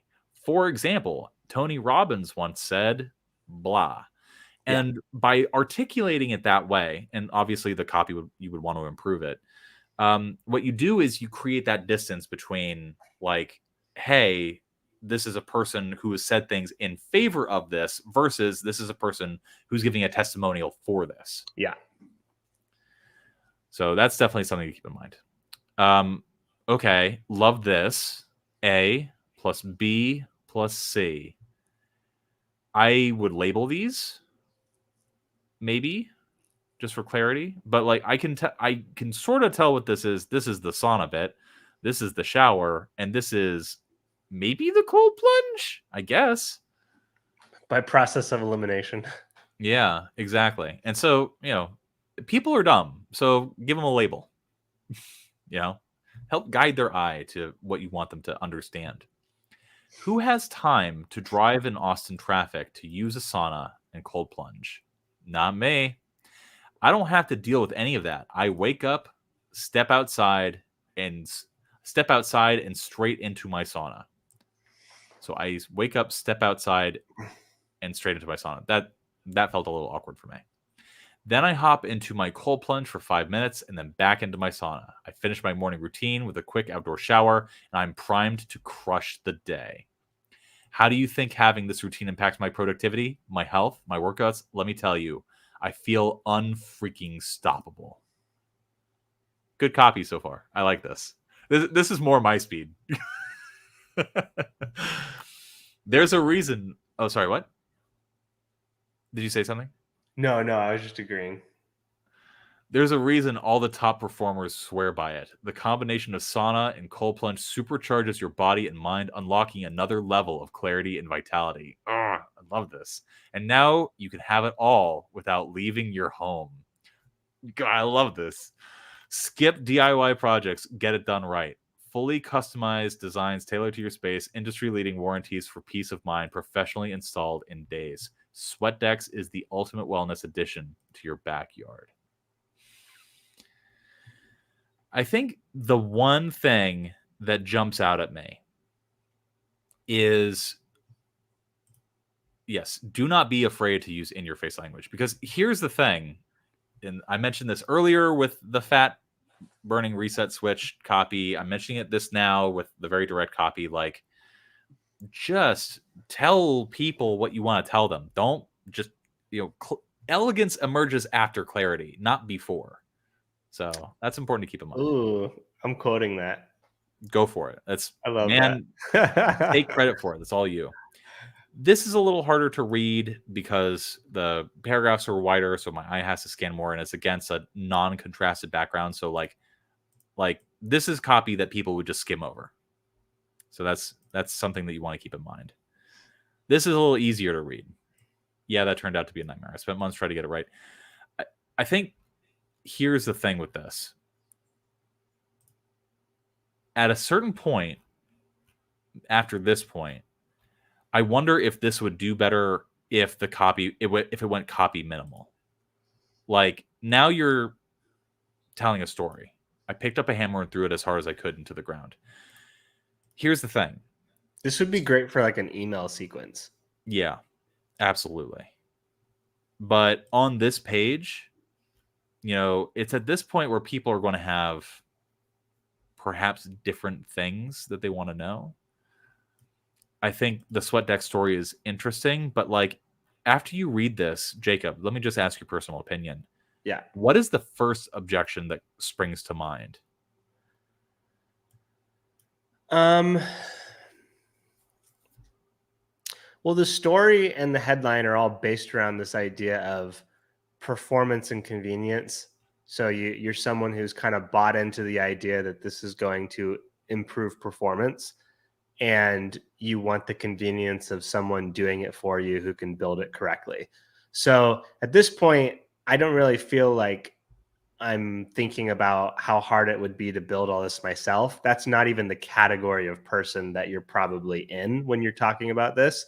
So my questions are going to be more, is this the best brand I could buy this from? Are they going to give me the best value? Is there anyone using this specific model that I've heard of, or that is, because you're kind of taking the, all the Joe Rogan expert type crowd of people. So it's like, is someone using this brand particularly? Someone I've heard of in Austin has used you, like how quickly, if I pay the chunk of change you're asking for, one, you're hiding the cost. So I'm like, how expensive is this? And then if I do pay that, how quickly is this going to be built and available to me? That's what I'm thinking about. Not necessarily, could I go build this myself? And that's what that next story seems to be geared at addressing is, but wait, don't try to do it yourself. I don't really know anyone who's sitting there thinking, I really want to build all these things for myself, especially in the class of person who would be paying these prices in the first place, Yeah. I 100% agree. Like, again, I go back to my cliche response, which is whenever you are trying to frame a benefit or like articulate a sale or a reason, the thing that people desire, do people wake up naked, sweaty, and go, "Oh my god, I want to know this"? No. Like, what are some of the things that people want to know? Like, how fast can I get it? Is it effective? Does it save me money? Like, is it cheaper than a like going to a sauna in the long run? Like, how much is it actually going to cost me? Is it going to run up my water bill? Things like I that. I do like so here's one of my first questions when we opened this page was or what was it, unlock peak performance, is that compelling enough of a focus? And if the answer is yes, we're talking about a very small category of person who they've kind of already achieved most of what they want to achieve in life. They're looking for marginal gains, so they're willing to shell out a bunch of money for a marginal gain in an area. To me, that's who's going to be drawn to that language. If that's not actually who the customer base ends up being, there probably needs to be a different focus there. If it is, then I really like the story below because it's focused on time, and time is the number one asset, then the most limited resource for people who can shell out, 10, 20, 30 grand, whatever it costs for this thing. Maybe it's less than that, but like, you know what I'm saying? Like, who can shell out 5 figures for a convenience, slight marginal improvement type thing. So the convenience language is very on point if that's the market that ends up buying this. But then it's a very big disconnect from the sweat deck story because nobody in that category is thinking about building any of this for themselves. Yeah. For me, I see this and I go, this belongs on another page or it belongs in like an email sequence. Yeah. Like, it's just not what's top of mind for me. And like this continues the story.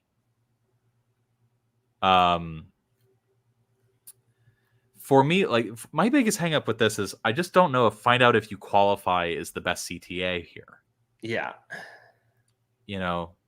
Like qualify for what?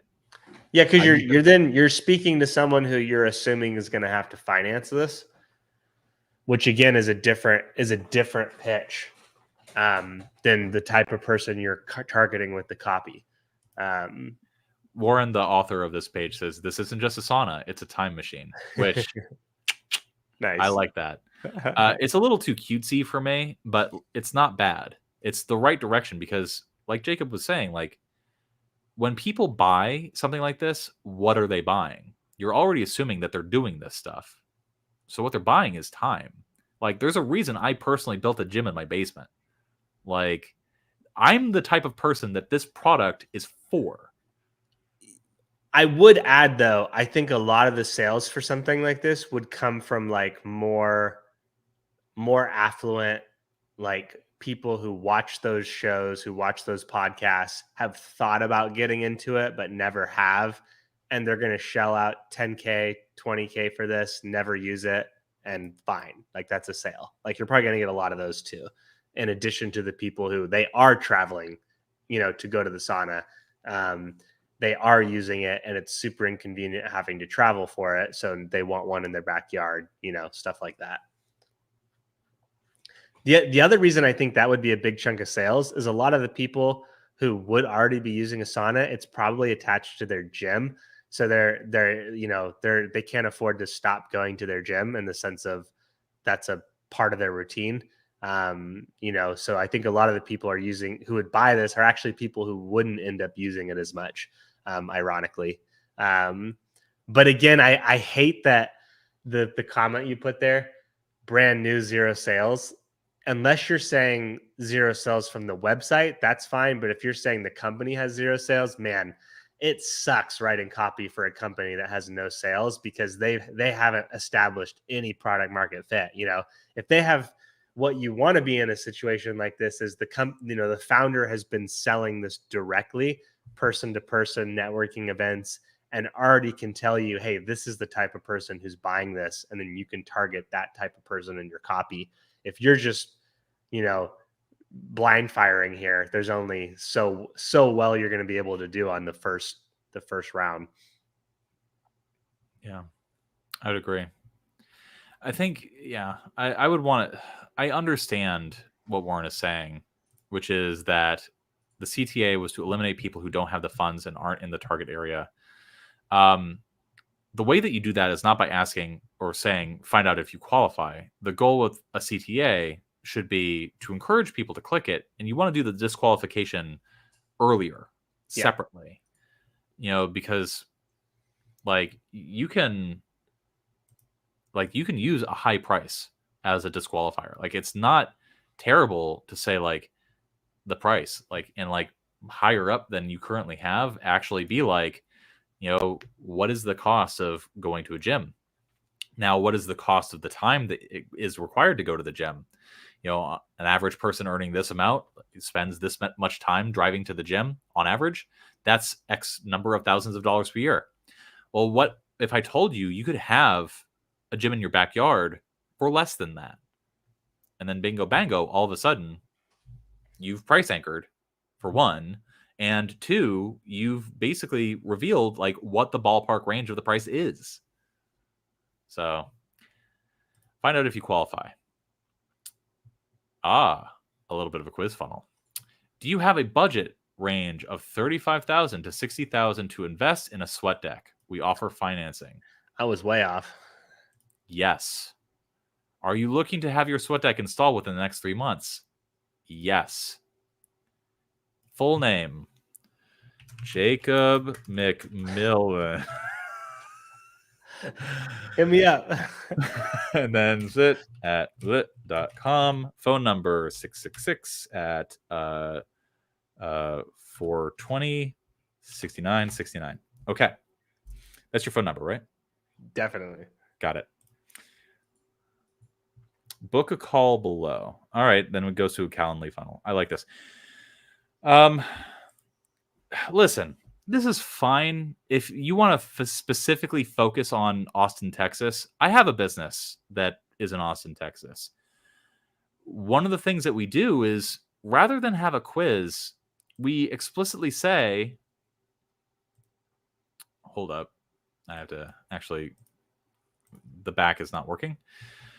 I specifically say, like, at the top, serving Austin, Texas, and or whatever thing. Like, I have that like right below the fold, right above the social proof, you know, now serving, and then the specific counties in Texas that it's available.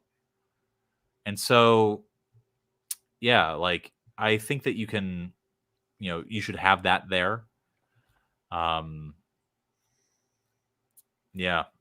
I don't know. A lot of this is just like stuff that I would want to see like on an About Us page or in an email sequence or things like that. Whereas like you actually actively really do need to think about like what objections people have. And the biggest one is going to be price, because the moment that people get to this, even if you have pretty affluent people, nobody wants to be hit in the face with this.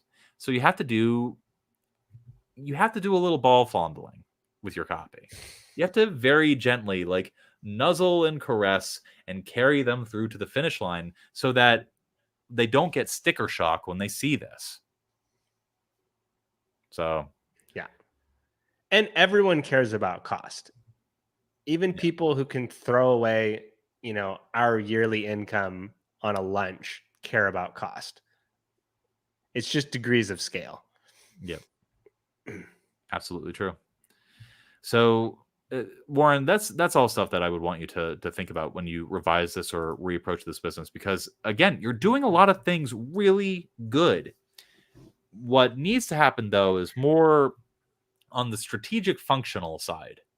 Like, like moving some stuff around, making sure that everything is present and appearing where it should, things of that nature. You have a lot of great copy that's kind of all thrown together on one page versus having a very singular structured message from start of the page to end of the page that's consistent throughout. So like Sean said, it's not like there's sections that are like, oh, this is bad copy. It's more like this would be more powerful if we move this over to this other page. It's not necessarily doing any work on this specific page or at this point on the page. Like structure is so important. And it's why my blanket recommendation is don't ever write stuff from scratch. Always go find something that's working or use a proven copywriting framework. There's lots of frameworks you can pull from and make that the initial structure. It's not that you can't fudge things and change things and move things around, but anytime you deviate from a pre-established structure, it should be with defensible intent. Like you should be able to justify why you felt your structure change was superior to a framework that has been established and worked for thousands of other copywriters. Like if you're going to have the audacity to change a proven formula, you got to be able to defend that.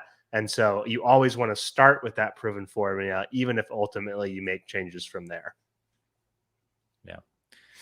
Warren, that's really good advice that I hope you take to heart. And he says, makes sense.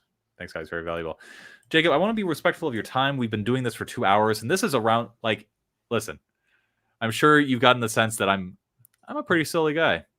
But around the 2-hour mark is where I get really silly. Because I'm just like, the affective filter, like the governor is just depleted. Damn it, Sean. I was gonna bail, but now you sold me. You sold me on another what, 15, 20 minutes? I was going to ask if you had time for just one more. Let's do it. Yeah. Another piece of website copy. And then I will let you go so that you can go do whatever it is that you want. I got to get ready for my swingers party. Nice. I actually just came from one, literally. Ha! Damn it, one-upped again. Sorry. I have an exhausting personality, and I know this. One day I'm gonna upgrade to morning swingers parties, but today is not that day, Sean. I'm a normie in the afternoon crowd. Matinee swingers party. 75% off tickets. All about the savings, dude.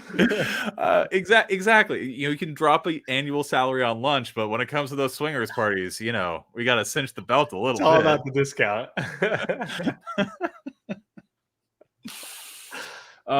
Good. I'm crying. Oh, goodness. All right. JD logo, call today. That's a phone number. Home, about us, how we can help, client success, tax debt learning center. Discover a stress-free life. That is an interesting phrase. Discover a stress-free life. I don't know if this is doing much for me. I hate it. Sorry. Please speak your mind. I think some of the intent here makes sense, but the execution is rough for sure. Yeah. Because let's just unpack rhetorically what's going on. Benefit, stress-free life. Problem, IRS tax problems. Outcome, vanish. You get this benefit when this problem outcomes from a swingers party. For me, I don't know. It just doesn't, for example, IRS tax problems. That's not very specific. That's a very weird way of articulating the problem. Vanish is, it works. It's fine. But for me, a stress-free life is a benefit that I would want to introduce way later in a piece of copy about this.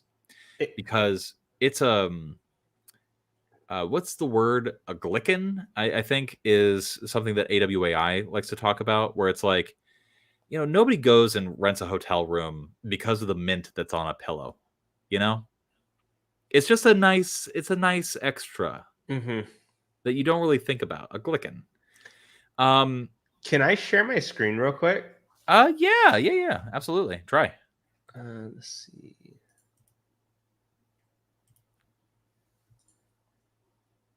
I think that's the correct word. Just a glicken. Is it coming through? I have to add to stage. There we go. Cool. So like I just typed in real quick IRS audit.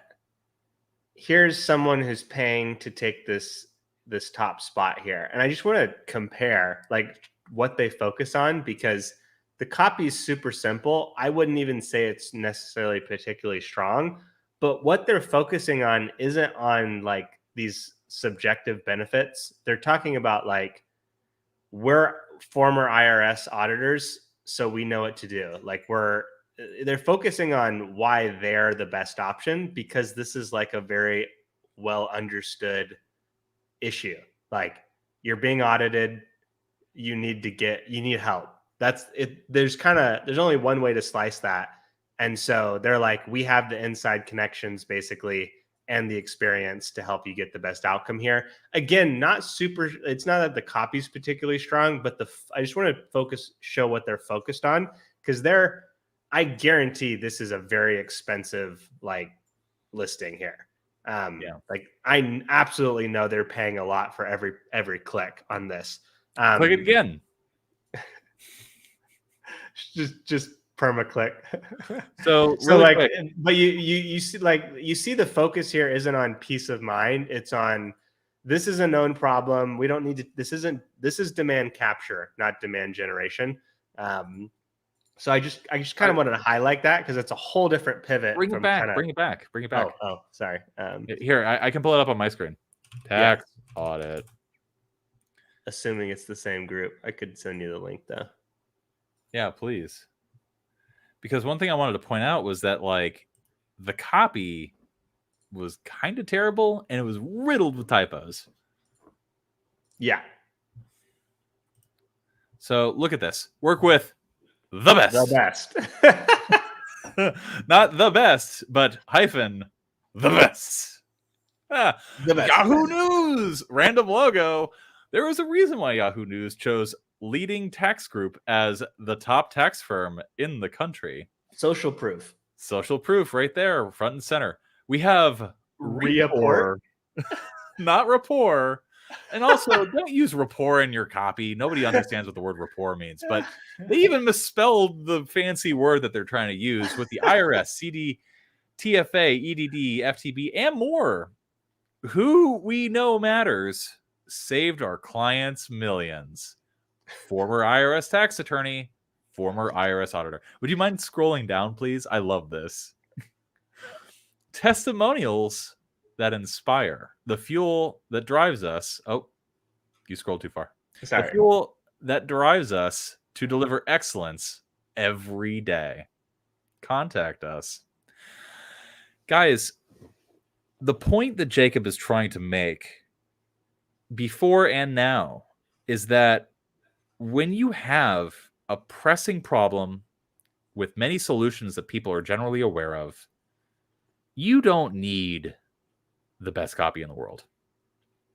This is demonstrably bad. It's so awful. Mm-hmm. But it doesn't matter because it works. Because what people are looking for, first and foremost, for this kind of service, different kinds of services differ. But first and foremost, when they're looking for this kind of service, is people they can trust. And guess what? This page highlights front and center. It's all about trust. Yep. And this is why the first thing I do when I'm going to write copy is go find a successful example that's live, because like there's probably been plenty of pages that have someone's paid a copywriter $2,000 to write a landing page that they wrote on auditing and sit in your peace of mind. It went up on Google Ads, it made no money, and now it's gone. So when I go and look at what's being run right now, I have a pretty good chance of finding something that is making a profitable ROI on spend. And that informs me what angles are working. So now, even like I have a chance to come in and make a much better version of this that focuses on the same things using much better copy, and we can potentially come in and my client can, just run it up on this competitor, because they already did the work to establish the right messaging angle. And now I just get to come in and make a much better version of it. But ultimately, what is going to drive the profit is having the right angle and focus. And then if we can come to a better job, we can make more money, Yeah, that's such good advice. I want to go back to this, which is like, the real reason why this is kind of failing is because imagine yourself getting audited.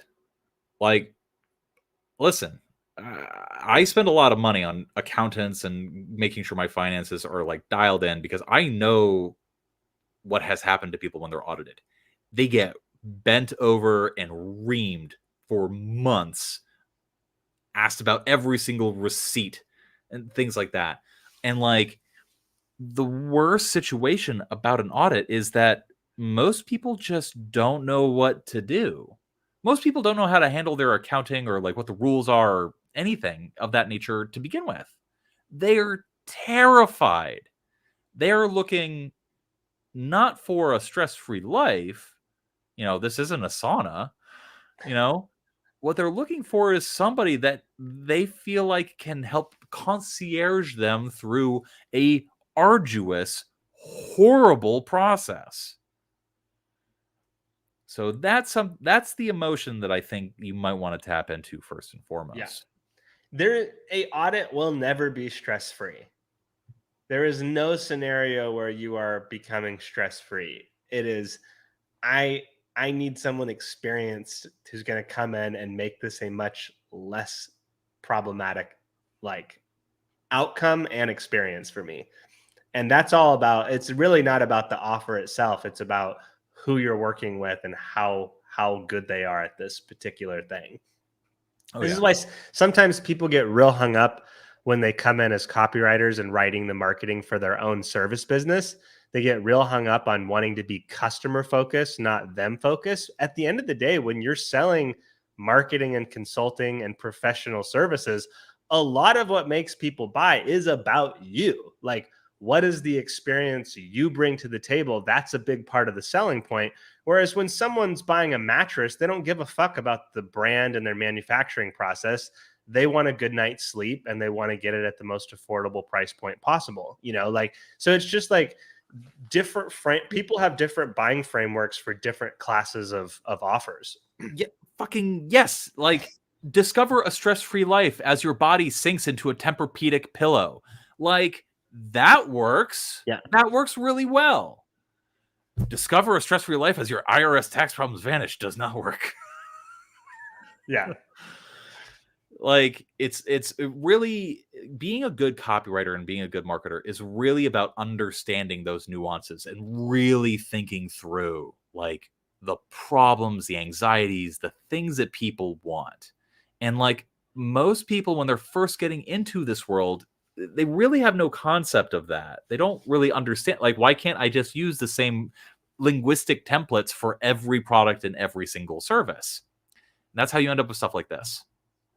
A big part of being a good marketer is simply holding on to your sense of common sense. Like, just like being able to stay in a very simplistic mentality of, does this even make sense? Is what I'm saying here make sense to the person I'm speaking to? Because again, like, the language you're using here is probably pulled from some highly successful copywriting application in some entirely different space. And it's so you're making the connection of some of these words can be impactful, stress-free, problems vanish. It's like some of the language makes sense, but the application and the context in which it's being used does not. Yeah, absolutely true. As seen on these channels, decent social proof. I like when social proof, like that, there are different flavors of social proof. And one of them is like as seen on or as represented by, as associated with, and then there's testimonials. As seen on works good as the second section, recognized by all these different affiliations. the credentials is another type of social proof. Really good. Get quality tax advice that delivers on the results promised. What do you think of this headline? This subhead? It's just kind of nothing. It's a nothing statement. Yeah. Quality tax advice that delivers on the results like it almost doesn't even make sense. Yeah. So we got a comment. So vague. Yeah. Here's the test. Here's a test for you. It's called the 4 U's. Is your copy, subheads and bullets in particular, is it urgent? Is it ultra specific? Is it useful? Is it unique? And the thing with copy like this is when you assess it by those categories, like, yeah, your subhead doesn't really need to be urgent. And like, but you do want to look at this and go like, is it ultra specific? That's important. Like, could you just plop this into any vague general page about tax? Yes, because I don't know what it's actually saying. So, like, that's, Charlotte's top rated tax attorneys, like, even that feels like the beginning of a better subhead. As Charlotte's top rated tax attorneys will get you off.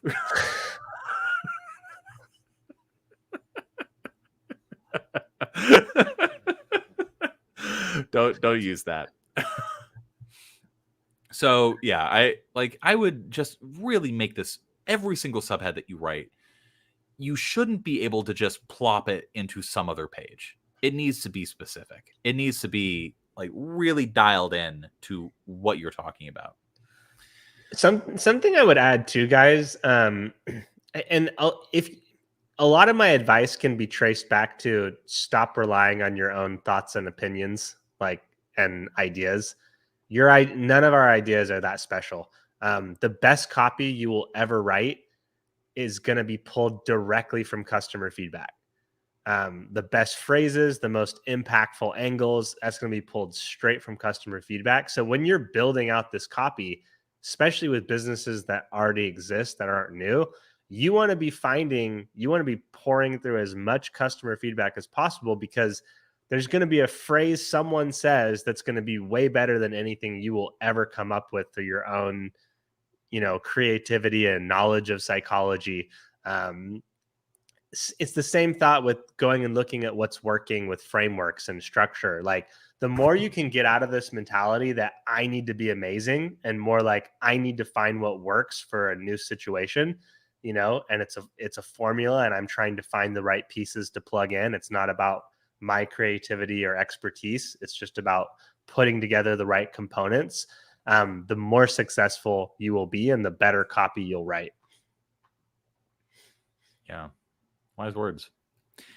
Is there anything else that you see here, bank levies, that you would like to comment upon, or that you think should be improved upon, or anything that you think is worth commenting on here? Just I would move this up for one. Just have a few really good testimonials towards the top. Yes. I always want social proof of some kind, whatever I think's the most impactful proof that is had, data or social. It's really important to me to have it very early in the material. It sets the tone for this works. Now let's look into why. Yeah.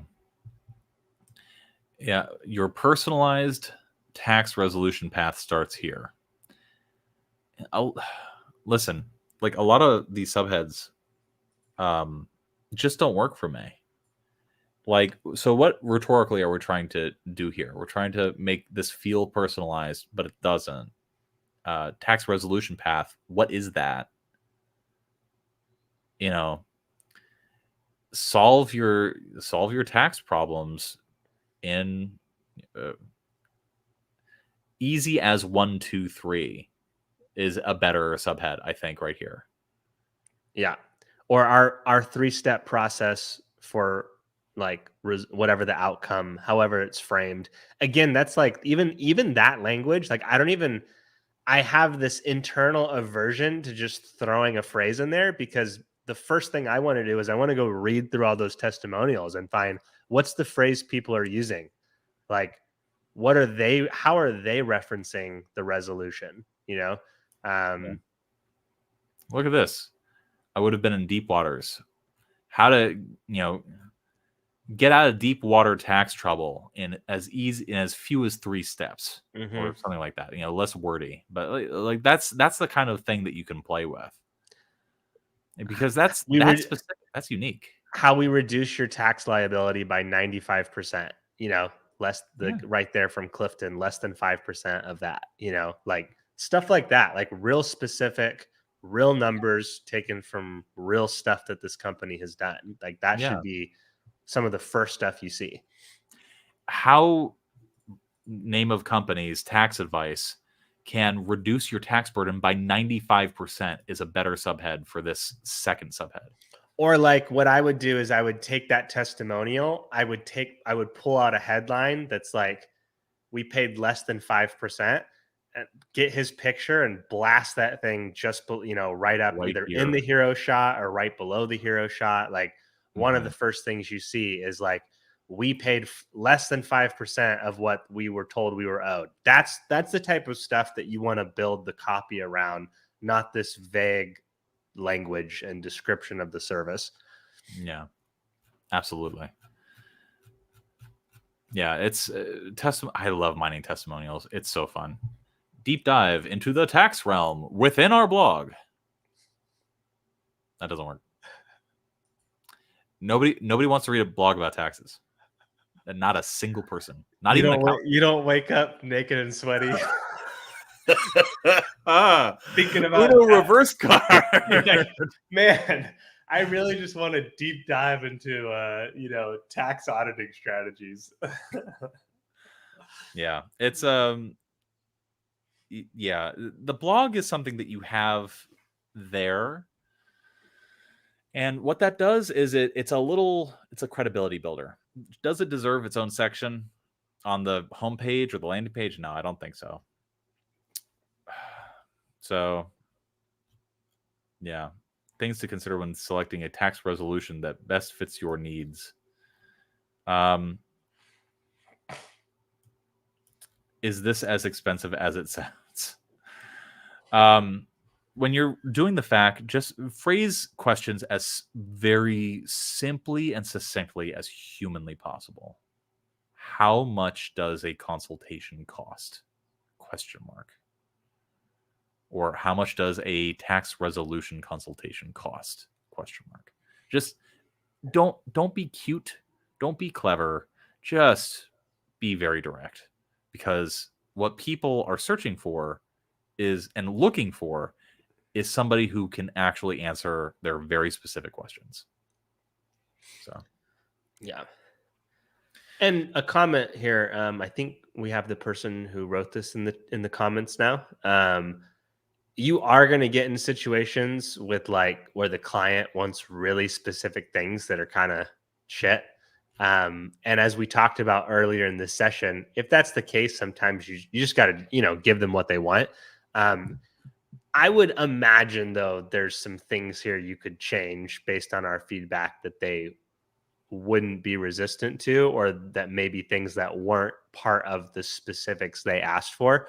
That said, you are always you got to take, it's like, if you've ever seen the little thing where if you put up all the little small rocks in the jar, there's no room for the big rocks, but you put the big rocks in, then you can fill it in with the small rock. When you're dealing with the client, you absolutely have to take the things they demand, put them in as the big rocks, and fit what you're trying to do around it. And sometimes it doesn't really work out the way you're hoping to, or they make you throw the small rocks in, I guess would be the better analogy. And you don't have room for all the big rocks that you want to put in there. But so that is sometimes an issue. Yeah. But I would imagine there's a lot of things that we can improve here without crossing over into, what they're requesting. Yeah. It's Honestly, I think that's probably like really good advice to end on. Just smoke big rocks. There you go. Absolutely. I have never seen a client get upset for you overemphasizing their social proof and case studies and results they've gotten for their clients. I've never Mhm. thrown up a big, we got this result for our client and had them go, I don't like emphasizing that. I've occasionally Whoa. had people say we want to be careful about making it implying we can get this result for everyone. So sometimes you got to be careful around that. But when you're just using it as how we got X, maybe you can't say we can reduce your tax liability by 95%, but you can say how we reduced Clifton's liability by 95% and talk about your process. Use that as the angle to give your process instead of here's our process. It's here's the process that got this specific impressive result for this specific client. And you're still not making you're still not making a promise to everyone, but you're putting your process within the context of a real, tangible, measurable result, which is going to make it way more powerful. Absolutely. Yes, that's exceptional advice. One thing that we often do in sales letters is, because the FTC requires that if you make any sort of claim vis-a-vis a testimonial, any disclosures about like the context of that claim or like the circumstances surrounding it, which you do have to provide, the disclosures have to be proximal, they have to be clear, they have to be conspicuous. So a really easy way to do that is like when you subhead, and then the first thing that you see is, even though everyone gets, everyone experiences a different situation, comma, everybody, experiences a different result, based upon their own individual tax situation, comma, Clifton got this particular result. And then you dimensionalize that 5% remaining, like then the next paragraph over, that's a 95% reduction in Clifton's tax burden. Just reframe things that way. And that's going to be like, that way you can sort of sneak in your disclosures into the natural flow of your sentences. And that tends to work pretty well. Absolutely. Yeah, it's always difficult when dealing with clients who have very specific things that they want said in a very specific way. And at a certain point, sometimes you just gotta be like, okay, buddy, sure. You just, go along with the big rocks thing and then find little areas of optimization. Be a little clever in the way it's phrased, but ultimately depicting results with data from real life examples. Yeah, that's exactly what we were trying to say. The FTC is finicky about testimonials. There's a whole guide that I've shared on the Copy That Discord before, but really what it comes down to is you want to ensure that any testimonial you share, if it's an exceptional result, you have to say something like, if you want an exceptional example of our success, just take a look at this person. The word exceptional is literally right there. And so the FTC, what they're really looking for is making sure that any testimonials that you share are representative of a generalizable outcome, if that makes sense. Like, if on average, how should I say, the typical person doesn't experience any benefit from using this, that might be something you have to disclose. But that doesn't mean you can't also say that, when we are working with the right person or in the right situation, we can get this for them. So the blog idea is so trash. I had to show them 10 other sites that use testimonials early like this. It's so obvious that you need to smack them with social proof early. Yeah. Listen, I've done this before. I've worked on a sales letter where the guru really wanted to mess with my lead. Like I'm forcing my finger into my eyeball because of how much this story pains me. Like this person just wrote like basically an additional 1,000 words at the very beginning of a sales letter that was designed to like capture people's attention early. And this person was just like told the whole story of like the whole rest of the sales letter in that 1,000 words, like insisted that he just verbal diarrhea in the first page. So what I did very simply was, hey, let's test it. Your lead against my lead, one versus the other. Which do you like? Let's run both, see which one works better. If mine doesn't work, it doesn't work. It's fine. It's not missing anything in the version that you have. It has everything that you're asking for. Mine is just organized a little differently. And then you approach that, you test it, see what works. And listen, 80% chance they won't have even the technological capacity to test it. So that's something to keep in mind. But if you can test it and show them, you might change their mind and you might make them some money. So. Yep. Well, Jacob, I think we might have reached the end of all that we have time for today. Do you have any parting words or any parting advice for all the people watching Copy That's Whetstone Wednesday? I think the biggest thing I'd say is there's been a big shift between what it took to be successful in this career 5 years ago to kind of what it takes now. And I think, for a long time, the only people coming into this space were people who were just passionate about writing and wanted to monetize it, where now we've kind of seen a pretty big shift into this being like the go-to business model for the hustler crowd, the like make money online crowd, make money fast crowd. If you want to succeed in this space, like you got to really care about mastering this skill set, and you really want to do the work to put yourself in situations where you can fail and you can you can be involved in businesses that are actually making money. It's so common for people to come into this space and just target all the smallest businesses they can find that like can't really afford to pay anything and ultimately need like someone who can be their VP of marketing.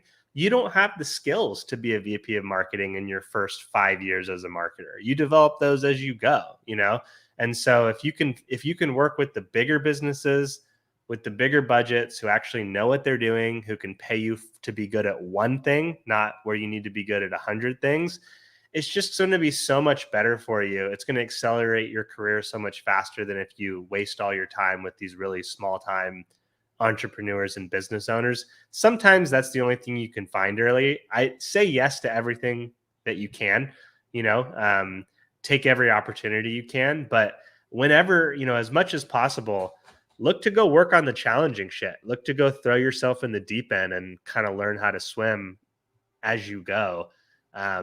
It's kind of the single best way you can build a career for yourself. Also, don't be afraid to pursue in-house opportunities. There's something really nice about getting paid to learn. And also working with smart people is a huge advantage that, I managed to build a successful business solely freelancing. But I've left a lot of growth on the table just by not being around smart people and getting to work with them on a daily basis. So, look for any opportunity you can find, bet on yourself, try stuff that scares you, give yourself an opportunity to fail or succeed. That's kind of the best advice I can give if you're early in the process.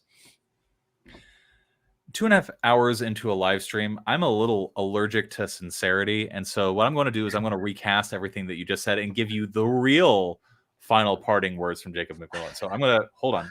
Let's go. Jacob McMillan. Okay.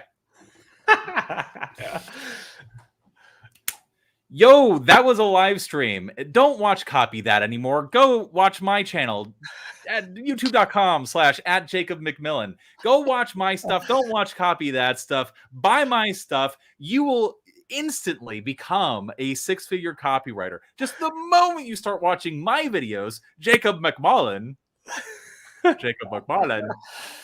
the moment you start watching my videos, you are going to instantly become a six-figure copywriter. Like, all the fine honeys are going to like you. Like, you're going to be as handsome as I am. You're going to certainly be as tattooed as I am, like amazingly so. And so, like, listen, the second this stream ends, go to Jacob McMillan on YouTube, read my free guides, check my stuff out, and also then you will instantly become 6'4". You'll have just amazing endowments. You'll be everything that you ever wanted to be the moment you start watching my stuff. My stuff being Jacob McMullins. Damn, I kind of suck at selling, huh? I need to be more. I need to be more like this Jacob McMullen character. Like, all this time, I could have been saying that. Oh my god, we left this on the table. It was right there. It was right there, and I missed it. Damn it. God. Fuck. The real copywriters are in the comments. That's what I've learned from this show. Absolutely. No, we have a really good crowd, and listen. Actually, though, y'all are great. Yeah, no, it's this has been a delightful stream. Despite my goofiness, I am very privileged and very pleased and very glad, Jacob, that you had a chance to like come on and share your knowledge. Like, I wanted to do this with you because I knew that you would have a lot of value to give, and I'm really glad that we got to share this space together. Thanks so much for the invite, and I'm glad some of this, turned out to be helpful within, all the other fun stuff. Fun stuff. Well, I mean, I had fun. Pure selfishness over here. We are going to. I'm definitely going to do another live stream where there's going to be less goofiness. It's just going to be me. I'm going to pop an Adderall. And I'm going to go over all the backlog of Patreon copy that I still have yet to get to. That's going to be announced sometime in the near future. But in the meantime, thank you everybody for watching. Thank you, Jacob, for coming on. Make sure if you are watching this now live that you tune in tomorrow, Thursday, for the interviews that are dropping on Jacob's channel and copy that. Yeah, that's pretty good. On Jacob's channel, I will be talking about how to get royalty deals and how to get equity and like what all is involved in that and how I did it. And then when we get over to my channel, copy that. There's a good, tight little interview where Jacob shares a lot of advice and insights specifically about using AI to write stuff. And I will be honest with you. I was and am still skeptical about most things AI writing. But in all honesty, Jacob actually said that there were some use cases that I had not thought about before where I had to like begrudgingly like roll my eyes and be like, oh, fuck. Yeah, okay. Hey. So we love to hear it. Yes. If you want some of that, if you want to see me go, like roll my eyes and go, all right, fine. That's dropping tomorrow. All right. I'm going to end the stream. Everybody, thank you so much for watching. Take care.